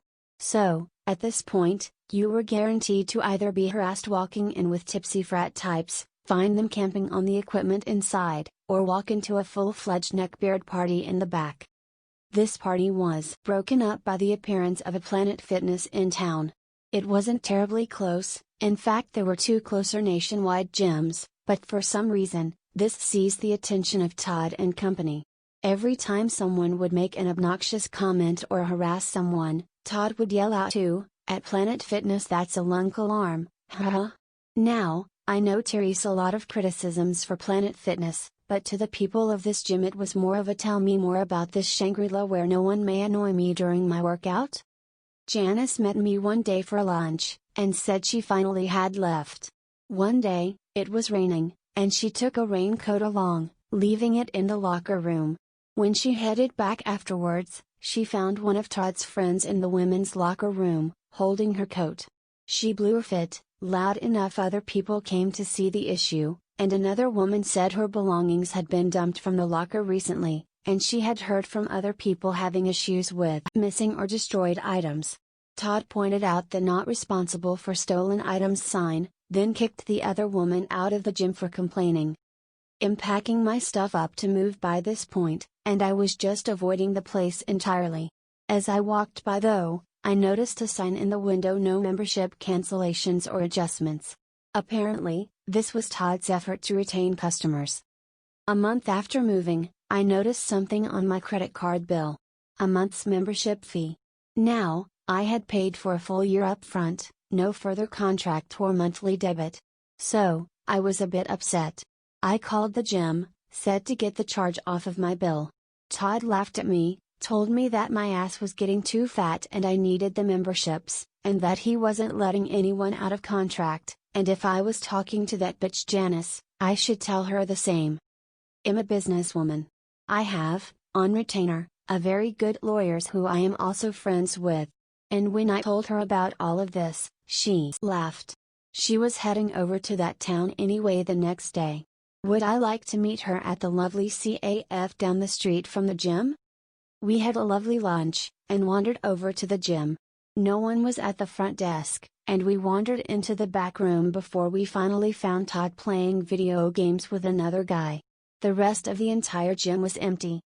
We asked to see my actual contract. I had a copy. We just were messing with him, and Todd got up in his rumpled dirty clothes and waddled to the office, standing across from us both in business attire, hair and makeup done. I don't think Todd had ever seen me done up before and it flustered him. He started grandstanding and blustering about how I can't leave and this is a small, family-owned business that's going under, and that the females of the gym had conspired against him. My lawyer casually flipped through the contract, then ripped into him. Was this the contract end date? Did it not say here that the contract ended if I moved more than 50 miles away? Did Todd understand the concept of a contract? Did Todd understand that he can't just decide everyone couldn't change it? Next, she demanded the phone number of the owner. We called, no answer. So, she demanded Todd call on his cell phone. His mother answered immediately. The lawyer questioned her for a bit, while Todd tried desperately to stare at the ceiling. His mother got on the phone with Todd. I was out of the contract, my money refunded. So, the lawyer demanded Janice's contract be voided and her money refunded. It happened. Oh, and she will take on the case if anyone else has issues with the gym, pro bono. By the way, there are health codes in place they should look at. We left with Todd's mother freaking out over the phone to him. My travels took me nearby some 6 months later, and I found the place boarded up. Open nearly 50 years, and closed in a year in the hands of a neckbeard. Big Neckbeard Dick Energy, or How My Depression Led Me to Date the Worst Person Ever, by TheRealRobertStack. I met Greg through OkCupid. I messaged him first. I hadn't much luck with the service as I was nerdy, fat, woman of color in a city that was mostly white. The few dates I went on ranged from extremely bad to disappointing. There is a stereotype that fat women are easy because they are desperate because no one will date them, and the dates I had truly believed that. Unfortunately for them I wasn't just fat, I was also socially awkward in the middle of an episode of depression. Sex wasn't something I had easily. I shouldn't have been dating at all, but my mental health was horrible, so bad decisions were constantly made. When I messaged Greg, part of me was hopeful this time would be different as I was being proactive, but after a few phone calls and our first date it was clear that Greg checked off the same boxes as the previous guys and also exceeded them. I can confidently say he was the worst person I have ever dated. I should have ended things after the first date, but I thought I didn't deserve better. Depression is a motherfucker. I dated Greg for about 2 months. Since this was a few years ago, so some things are fuzzy, but here are some of the biggest standouts from my time with him. He was a big gatekeeper for his interests. All television shows and movies that had any sort of romance, no matter small, was garbage. That is why he only watched Top Gear and Chi. Those two shows were the height of intelligent entertainment according to him. One of his hobbies was fixing old watches. The first time I visit his house he wanted me to watch him do this. I was fine for the first half hour. One of my favorite shows is How Do They Do It? And it was like real life version. After the third hour had passed I hinted that we should do something else. He had a meltdown because I wasn't being supportive. He was the classic definition of someone who is I am very smart. He was the smartest man on the planet but no one recognized it. He once told me his plans for building a mechanical muscle and reason why he hadn't built it was because it would have to be big as a room to work.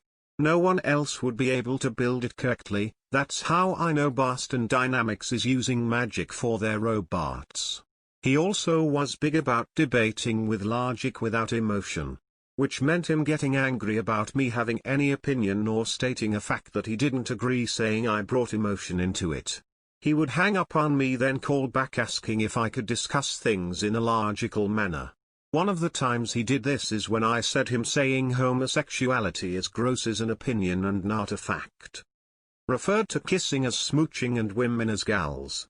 I don't remember the rest, but there were some other words he would use that struck me very weird to hear a man almost 30 use. Though he did have decent hygiene, he lived like he was on an episode of Hoarders. Absolutely fucking disgusting house with a bird that crapped everywhere, no sign of cleaning supplies to be found, huge holes in the walls, old fast food wrappers and full of grimy junky found. I only visit his place twice. First visit I spent the night and didn't sleep because I was stressed out by how dirty it was. After I left I made excuses to keep from going back. After he gave me a huge guilt trip I made my last visit. Seeing the same food containers we ate from a month earlier sitting right where he left them, I had a epic panic attack that led to us breaking up. He had several external terabyte hard drives of nothing but porn. I questioned why he needed to store so much porn. I am not against porn. I just didn't understand why he needed so much of it. He said it was easy access to his favorite scenes. Recently it hit me the real answer was more likely that it wasn't quite legal stuff, because he was weird about sex. He told me he had anal sex with an ex by pouring cooking oil over her head while she was cooking on the stove and putting it in her butt. I don't know how that worked, but guess points for trying to lube her up. While we are on the topic, I did sleep with Greg 3 times. He bragged about having a big dick and surprisingly he was truthful. But having a big dick means nothing is you have no clue what to do with it. I should have known after the anal sex discussion what I was in for. Greg only knew how to do 2 things, jackhammer or spread starfish while I did all the work on top. He did attempt to do foreplay by doing helicopter dick before getting into bed. A grown man wearing nothing but an oversized t-shirt shaking his dick to turn on a gal. I am not making this up because I am not that creative. The relationship ended after I relented to his guilt trip and agreed to visit his trash house again. This was after I had worked a few 80-plus-hour weeks and was exhausted. He didn't want to come pick me up knowing I didn't have a car at the time, because he hated driving in the city I lived in. I spent 45 minutes on the bus only to be greeted with him sulking about the bus being late. We get back to his house and though in the car he said he had straightened up, trash house was as fucking filthy as ever. I lost it. I had one of the most meltiest of meltdowns. I told him how disgusting his house was and how he should be ashamed of himself. He broke up with me for being too emotional and drove me home. But wait, there's more. Still having the self-esteem of his house if it was a person, I kept talking to him over the phone as we agreed to be just friends. He also brought up he would be willing to see if we could date again if I could get a handle on my emotions, be still my heart. After 2 weeks of the same old shit I was done. The last time I talked to him he called at 11 p.m. This is after I had texted that I was too tired to talk and had to be up early for work. He calls anyway because he was upset a cop had yelled at him for helping while the officer was investigating a theft. He goes on a rant about how unappreciative and rude the world is and he is the only polite person left. I responded that he was lucky that he didn't get arrested because interfering with an officer on duty is a crime. He says I am just like everyone else. He rants some more, then we somehow get on the topic of The Simpsons. I tell him that I stopped watching it regularly in the early 2000s and preferred the first 10 seasons. He called me juvenile and hangs up on me. In that moment I realized I needed to get help for my depression because finally had hit my rock bottom. This dude was absolute fucking trash, just like his house. I didn't wait for him to call back. I dialed his number, and when he picked up, I was about to say we shouldn't be friends anymore, but all I could manage to do is laugh. He called me a bitch and hung up. He followed soon after with an email saying to never contact him again.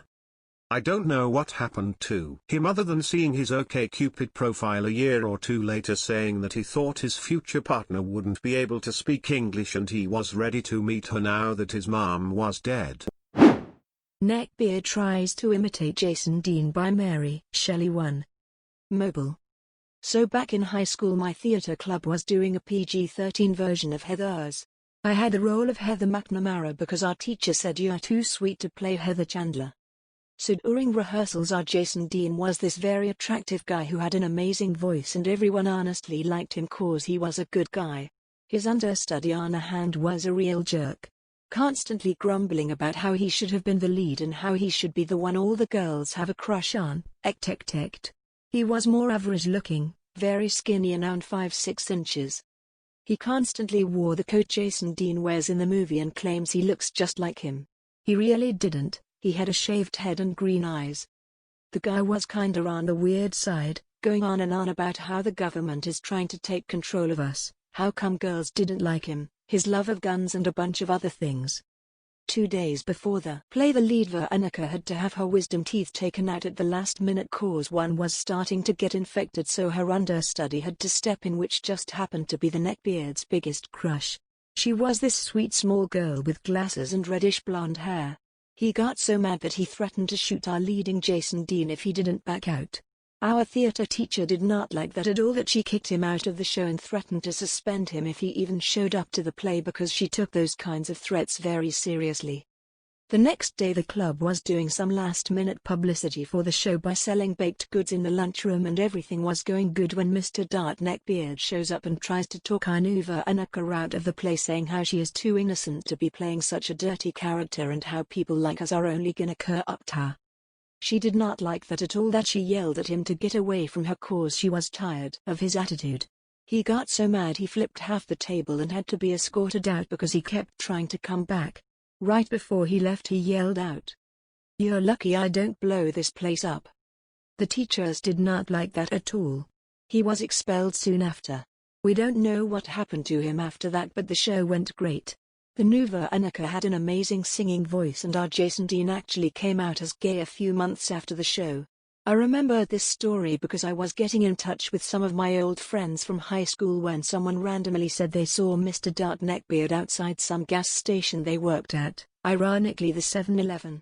Let's hope no one else had any run-ins with him. Neckbeard wants my dragon by living_pylon. Sorry if this is a short post. This happened to me when I was either 7 or 8 years old, but I still recall enough that I felt like I could share. I hope you enjoy the story, because I sure didn't enjoy the experience. When I was younger, I was into Yu-Gi-Oh! My friends and I would constantly challenge each other to duels, as little kids that play cards tend to do. I was typically able to win most of these duels against my friends, which made me think I was good at Yu-Gi-Oh! So, when I noticed that there would be a Yu-Gi-Oh! Tournament at the nearest Toys R Us, RIP, which was about 40 minutes away from my house, I figured I'd convince my mom to let me go. This is where I met my first Neckbeard. I spent the week of the tournament preparing my deck and binge-watching episodes of Yu-Gi-Oh! I was excited not only because I thought that I was going to spend the day playing my favorite card game, but because it was at a Toys R Us. I could barely sit in my seat during the car ride. I remember walking through the automatic doors and seeing the area where the tournament was taking place. There were fold-out chairs and tables with calculators placed on them to keep track of life points. It was not what my child brain had envisioned, but I could make it work. When I saw everyone else that was there, I started to get nervous. Most of those attending the tournament were teenagers. After a few seconds, I finally built up the confidence to take a seat at a table and wait for an opponent. I didn't have to wait long. I really don't remember what this Gentlefellow looked like, but I do remember him wanting to get this match over with as quickly as possible. He wasted no time in destroying his child adversary. After being completely humiliated, I figured I would just go home and stick to playing against the other kids in my neighborhood. This was not the case. "What do you think you're doing?" said the victor, as if I had done something to offend his waifu. "What do you mean?" I replied. He pointed at my deck of cards, and then proceeded to demand that I give him my Red Eyes Black Dragon, because, apparently, it was his right as victor to take the loser's best card. This was a no-go. That card was not only my favorite and best card, but it was one of the first I had gotten. My refusal angered the Gentlefellow so much that he tried to snatch my deck out of my hands to get my dragon. After this, I quickly retreated over to my mom and left. So, yeah, that's the story of how I met my first neckbeard. Elevator Neckbeard by deleted. So there are 2 elevators in my building and one is broken right now, so waiting for the elevator takes forever, and I went grocery shopping today. As I was waiting for the elevator, the perfect mixture of a neckbeard and a typical person from Massachusetts comes up behind me, long Severus Snape levels of greasy hair, a fedora, and a Bruins jersey. He says a lady like you shouldn't carry her own groceries. I awkwardly laugh it off and continue to wait for the elevator. He asks if he can take any, and spots that I have orange juice in one of the bags. He goes to reach for it, and I pull away. I tell him I don't need any help and I'm fine carrying my own groceries into the elevator. He says orange juice is heavy. I say I know, but I can live off the stuff. When we get into the elevator, finally, I put down the groceries in one hand to push the button for my floor. I notice he is going to a floor above me, so I am going to be with him the whole trip. When it gets to my floor, I lean down to pick up the bags I put down and go to leave, and he starts to follow me. I start panicking. I don't want this guy to know where I live, so I go down the opposite hall hoping it looks convincing and he is following me. I turn around and ask him to leave me alone. He tells me not to be a bitch and accept his help. I tell him no and to leave me alone again. He finally does. I wait for like 5 minutes in the hallway before finally going to my door and into my apartment. I'm genuinely scared that this guy will figure out where I live. I am going to try to talk to management, but I don't know his name. All I know is his floor number, if that even is his floor number. Any advice would be appreciated. College neckbeard expects me to believe he's dating Kyary Pamyu Pamyu. By deleted. My school was downright saturated with creeps. Most of them kept their weirdness between themselves and their friends, acting foolish and talking a big game, but never acting on it. This was not true for Tony. Tony was a legitimate danger to those around him. You'd never expect it by looking at him. Tony was 5 feet 5 inches at most, unwashed, and, frankly, almost frail looking. He looked to be fresh out of high school, but we were almost the same age when I had the misfortune of meeting his acquaintance. He was a baby-faced predator covered in a thin sheen of grease. Tony's personality could be summed up thusly. 1. Had a desperate need to be admired, and 2. Really liked Kingdom Hearts. I learned this on my first day in class with him when, upon noticing his org. 13 shirt, I made the mistake of sitting down next to him. The conversation took a predictable turn toward Kingdom Hearts, specifically, his fan site, which he had owned and operated for something like 3 years at that point. He told me all about the theories he posted to his site, which ships he showed a bias for, etc. When I noticeably began losing interest in the conversation, he brought up the number of subscribers his site had. Then he told me that the reason he enrolled at an art school was to hone his skills for his website. I didn't think very much of it at the time. I thought it was a little silly to base his college career on a video game, but he seemed legitimately interested in turning his passion into a business. So I thought, hey, more power to him. The first few classes passed without much incident. He had a very obvious crush on a Vietnamese girl in our class, and when we were all grouped together for an assignment, he tried greeting her in Japanese. Things started going downhill about halfway through the semester.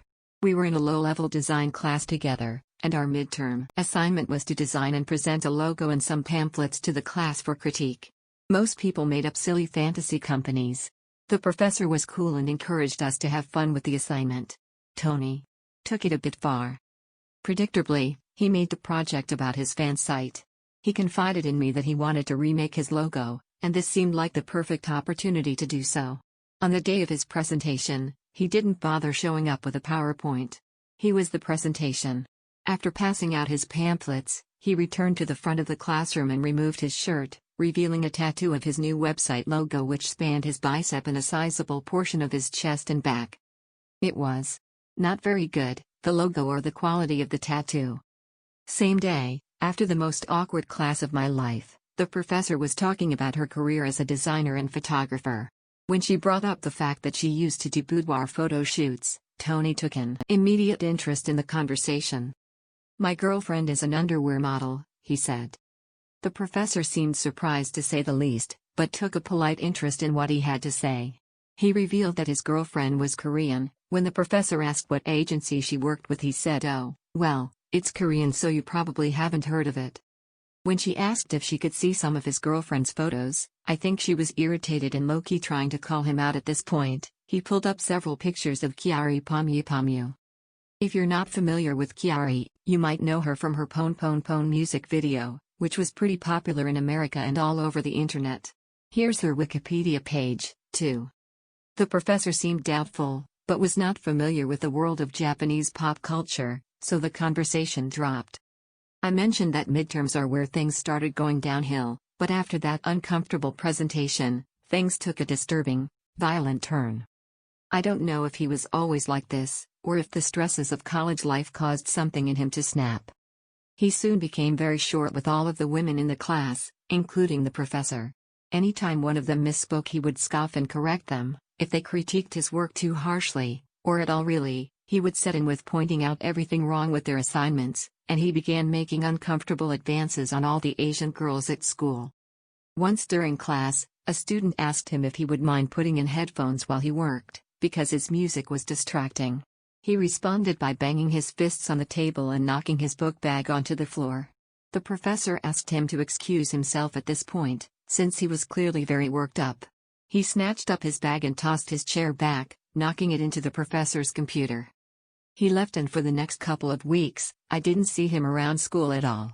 By now it was nearing the end of the semester, so I was mostly just glad I didn't have to sit next to him while I was concentrating on my finals. Strangely, Erin, the Vietnamese girl, was also absent. I soon found out why. On the last day of class, Erin returned to take final test and revealed that Tony had assaulted her in the parking lot. After the chair-throwing incident, she stepped in to keep him from talking to her friend. He was already a creep, but now she had legitimate cause to worry for her friend's safety. Tony did not take this well. Erin had a night class with Tony, and as she was walking back to her car, he attacked her. She was certain it was intended to be a sexual assault. He thankfully did not manage to get very far before security stopped him, but she did not leave unscathed. He left her with a black eye and a chipped tooth.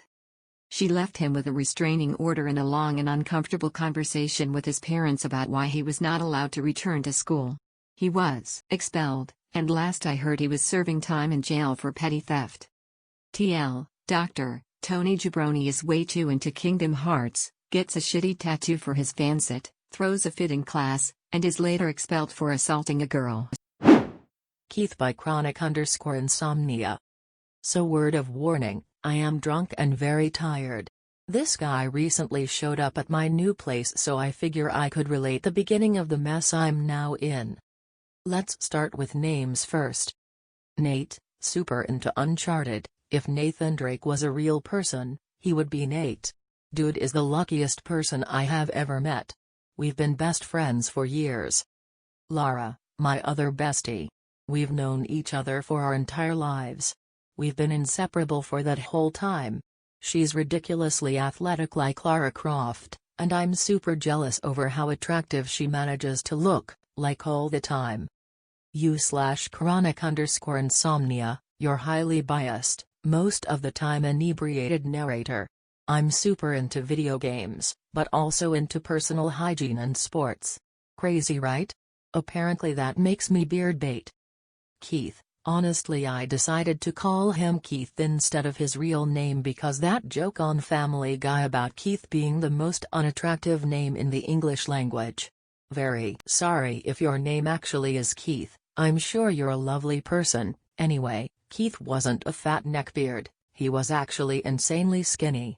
Other notable things include, disturbing willingness to share his porn preferences in public, wearing a tweed jacket with elbow patches, and being convinced he was going to go pro in CSGO. Finally, there's Fohammer. We met a really long time ago through a mutual love of Halo. We were really close almost instantly. She died about a year ago. She comes up a few times in this whole issue with Keith. I'm calling her Fohammer because that was her absolute favorite character. Let's get into it, alright? Alright. It started this year. My friends and I had all decided to take a weight training class at the community college we attend. It was an easy credit and we could socialize. That being said, we also take working out super seriously. So we were all listening very intently to the teacher giving us the parameters of the class and whatnot. As soon as the teacher dismissed us to go lift, I see the scrawniest guy I have ever seen saunter towards us with the confidence of a dozen Tom Bradys. I should mention that despite it being a workout class, Keith was wearing a newsboy cap, cargo shorts, and a FaZe gaming t-shirt. The tweed jacket I mentioned earlier was crumpled up near the door. I remember that pretty clearly. I'm just here to keep my body as sharp as my mind. May I ask what a fine lady like yourself is doing here? This isn't exact, but this is the same realm of creepy. Lifting? Was my witty response. I started doing lat pull-downs, but I stopped after I realized he was trying to sneak a peek at my chest. Oh, that's cool. So what does an angel like you do for fun? He was like trying to do an impression of what he thought a smooth guy sounded like. At least that's what it seemed like to me. I like to work out. I play Halo sometimes. PSHH Halo? I mean, I guess that's a good entry game for a girl. I play competitive Counter-Strike. So like you get paid? Where would the other be in that? It was about time to kill this conversation. I decided my safest bet would be to go spot Nate on the bench press. Keith tried to follow me, but the teacher told him he actually needed to lift to get a credit for the class. We forgot about Keith for a while, and we actually started chatting about Halo. I had started to get really into Five's multiplayer. I got a tattoo of the phrase Echo 419 a few weeks before we started that class. It was for Fohammer's birthday that year. Even if she's gone, we still celebrate it. For those of you that don't know, Echo 419 Fohammer is this really badass female pilot in the first Halo game. My Fohammer was obsessed with her. She has like 4 lines, but she was the coolest character ever. Anyway, the tattoo is pretty emotionally significant to me. It's on my left wrist, and eventually I guess Keith spotted it, in between gawking at me and Lara. I think you have a fan. Nate joked as he came over. I shot him a glare and turned to speak to Keith. That is a sweet tat, he said. I smiled and thanked him, trying to explain about it a little bit. I'm sorry to hear about your friend. I bet she wasn't half as cute as you though. I remember this because of how much I wanted to hit him. I'm way too nice though, so the conversation/train wreck continued. I'd really rather not talk about it. This is kind of a rough time of year for everyone who knew her. At this point Lara began to drift over from the pull-up station because she was getting worried about me. How did she die? I don't normally get mad at this question, but he asked it really weirdly. And I was a little angry about what he said earlier. I really don't want to talk about that either. I was trying to find an escape route at this point. It was embarrassing, wasn't it? Was it drugs? It's okay. I'm here if you need to talk. I won't push you any further. He stroked my cheek and left before I could react. I was in tears and left the class for a bit to calm down. The class ended basically right as I got back. I went in to get my stuff, but Nate stopped me at the door, pressing my bag into my hands. He spent the rest of class pacing around, waiting for you to come back. I figured you didn't need to deal with that, he said. Followed immediately by, oh sweet, $20. He had just dug a random 20 out of pocket. I'm telling you, his luck was ridiculous. Hey. Chronic_insomnia. You're back. Want to grab some food? Keith saw me and shouted from inside the weight room. Nate rescued me again. Actually, we're meeting some high school buddies at a bar. We're all 19, it'd be kinda rude for her to bail on them, you know. We rushed off after that. I thanked him profusely and we ended up getting food at this tiny pizza place we found while looking for a fast food joint. Anyway, sorry if this was hard to read at all. There are a few more parts to this if people are interested. Thank you for reading.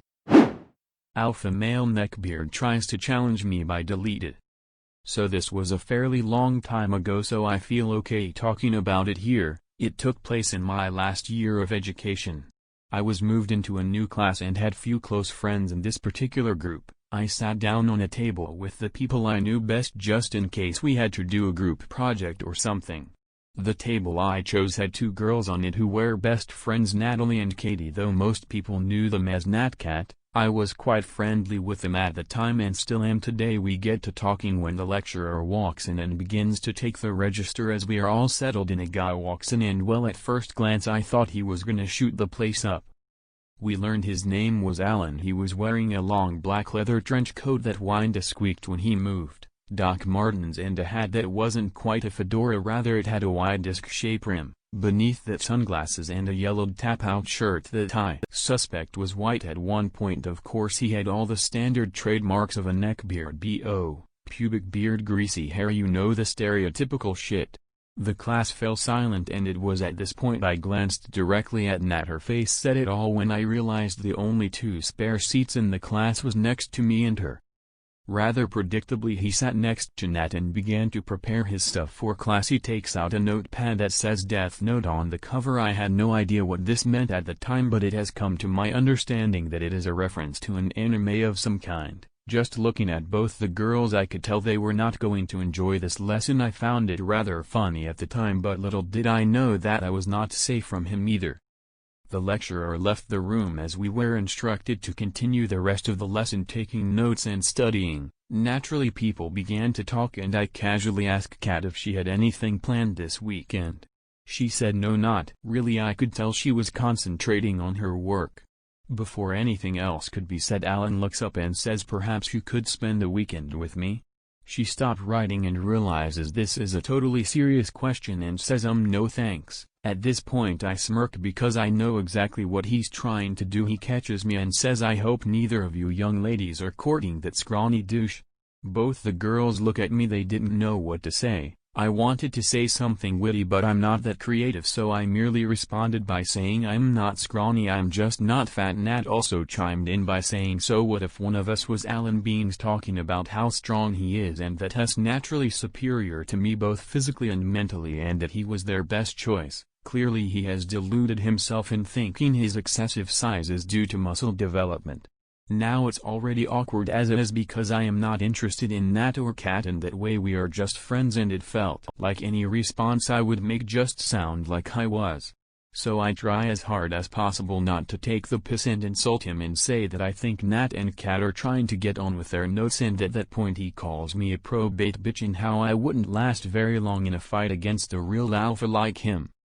It was hard to take him seriously already, and now he is spiting bull like this. Anyway, it is starting to get quite insulting because I care a lot about my fitness and physique. Now don't get me wrong, I'm not Rambo or anything, but I can hold my own in the gym, so I keep my cool and simply respond by saying that people who are actually strong and intelligent don't have to say it, they show it. This is when he erupted and said, agreed, so let's fight, I want to kick your arse. I declined and the class ended. As he left he remarked that he knew I was a coward and a faggot while sauntering off. This particularly rubs me the wrong way because I know this guy thinks he's the protagonist of a real-life anime and I reckon it would take much to lay him out. Nat and Kat thought this was extremely funny. When we found each other later they mentioned that I should have just punted his fucking head across the room then and there. Some other guys I knew mentioned that they met him and how this was a seemingly common occurrence. Me, Nat and Kat nor anyone else looked forward to the next year with this guy if this was how he acted on the first day back. All in all, it's not the worst Neckbeard story I've read, but it was pretty cringy at the time, and there is more from where that came from. Neckbeard in the bus wouldn't let milady study for her test by princessofalbion. First Neckbeard story, but I've been reading some in here for quite some time. I'm sorry if there are dumb mistakes in grammar here and there because I'm not a native English speaker. Don't be me. I was returning from university that day, about 10 a.m. local time, and since I live quite far from uni I had to take both the subway and then a bus to get home. I had just gotten out of the subway and made my way to the bus stop to get the bus, like always. I entered the vehicle and sat down in one of the seats close to the corridor, as I always did, and pulled out my notebook to study for a test I'd have the following day and just minded my own booziness while waiting for the bus to depart. Some 5 minutes after I sat down, the bus still hadn't left the stop. It was the final stop, so it took some 10 minutes to leave. Someone called my attention. "Can I sit by your side, pretty lady?" He used the term señorita actually, which can also be translated as miss, but lady is the Neckbeard trademark, so we'll be sticking with that. I looked up from my notebook to find a massive greasy blonde neckbeard staring right down at me. He wore a polo shirt which was tucked inside his sweatpants and allowed me to see the true splendor of his fat. He appeared to be in his mid-20s and his neckbeard was also blonde, and seemed like it hadn't been shaved since the guy was 15. I got annoyed as fuck because first, there were tons of empty seats for him to sit and he just had to pick the one by my side, and second, had just called me pretty. Nasty things happen to girls in public transportation in Brazil, so we must be careful, and being called pretty by a stranger was an alert. Annoyed, I took a deep breath and let him pass and sit by my side. The guy was so fat that half of me was falling from the seat, but okay, no biggie. I continued studying, ignoring the man by my side and his BO. Weird thing that the day was quite chilly, for Brazilian standards, that is, and the only way he'd have a BO was if he hadn't showered in a week. "From your notes, I see you're a law student," the neckbeard observed, looking at my notes. I am indeed a law student, and I was studying constitutional law at the time. It is common courtesy not to talk to people in public transportation when they seem to be busy or with headphones on. I could have ignored him, but I didn't, so I guess it was partially my fault too. Should've, could've, oops, didn't. "Yeah," I replied in a monotone, "and I really need to study right now. I wasn't doing so good in constitutional law classes." That was true. "So you're not only a pretty lady but also a smart lawyer to be." I ignored him as much as I could. "I study computer sciences." "No one fucking asked you." "Great. Don't you hate when the bus is late?" I was returning from university and it took me half an hour to actually get the bus. Nice. We went on like that for a while after the bus departed, he asking questions about my life and I lying and replying in a monotone, and he ignoring when I time after time told him I needed to study. "What do you like to do in your free time?" At that point I couldn't pay attention to my notes anymore. The BO was so strong and he was bumping his hips on mine every 2 seconds, so I just pretended I was reading. "Murdering neckbeards, gaming." I probably should have made something up. I apparently triggered something in him. I've never met a girl who likes games. I play LOL whenever I can, and whenever I'm not playing I'm watching Rick and Morty. Cool. "What's your name?" Anyone who isn't intellectually challenged knows better than to tell their name to random strangers in the bus, even if said stranger is a neckbeard who has never talked to a girl for more than 2 minutes. I ignored him, but he kept asking, "My name is Enzo." "I'm sure you have a very kawaii name, milady." He may or may not be a weeaboo as well. "Alicia." I told him a fake name because he wouldn't stop. "That's such a kawaii name. So rare and special." "Of course." "Oh boo, this is my stop. I hope we can meet again, milady." 3 stops before mine, the neckbeard dropped out. I was actually very scared he would drop out in the same stop as I and know where I live, but thank goodness it was not the case. The neckbeard left with a trail of BO following him. A lady close by even had to cover her nose due to the smell. And that, folks, was my neckbeard story. It wasn't really funny, but it was annoying as hell for me, so yeah. That was not the name he told me. I don't know if he told his true name, but even if he did, I chose this new one that's a running joke among Brazilians. I have another neckbeard story, more like a novel, and I might publish it later on. Bye. Pa.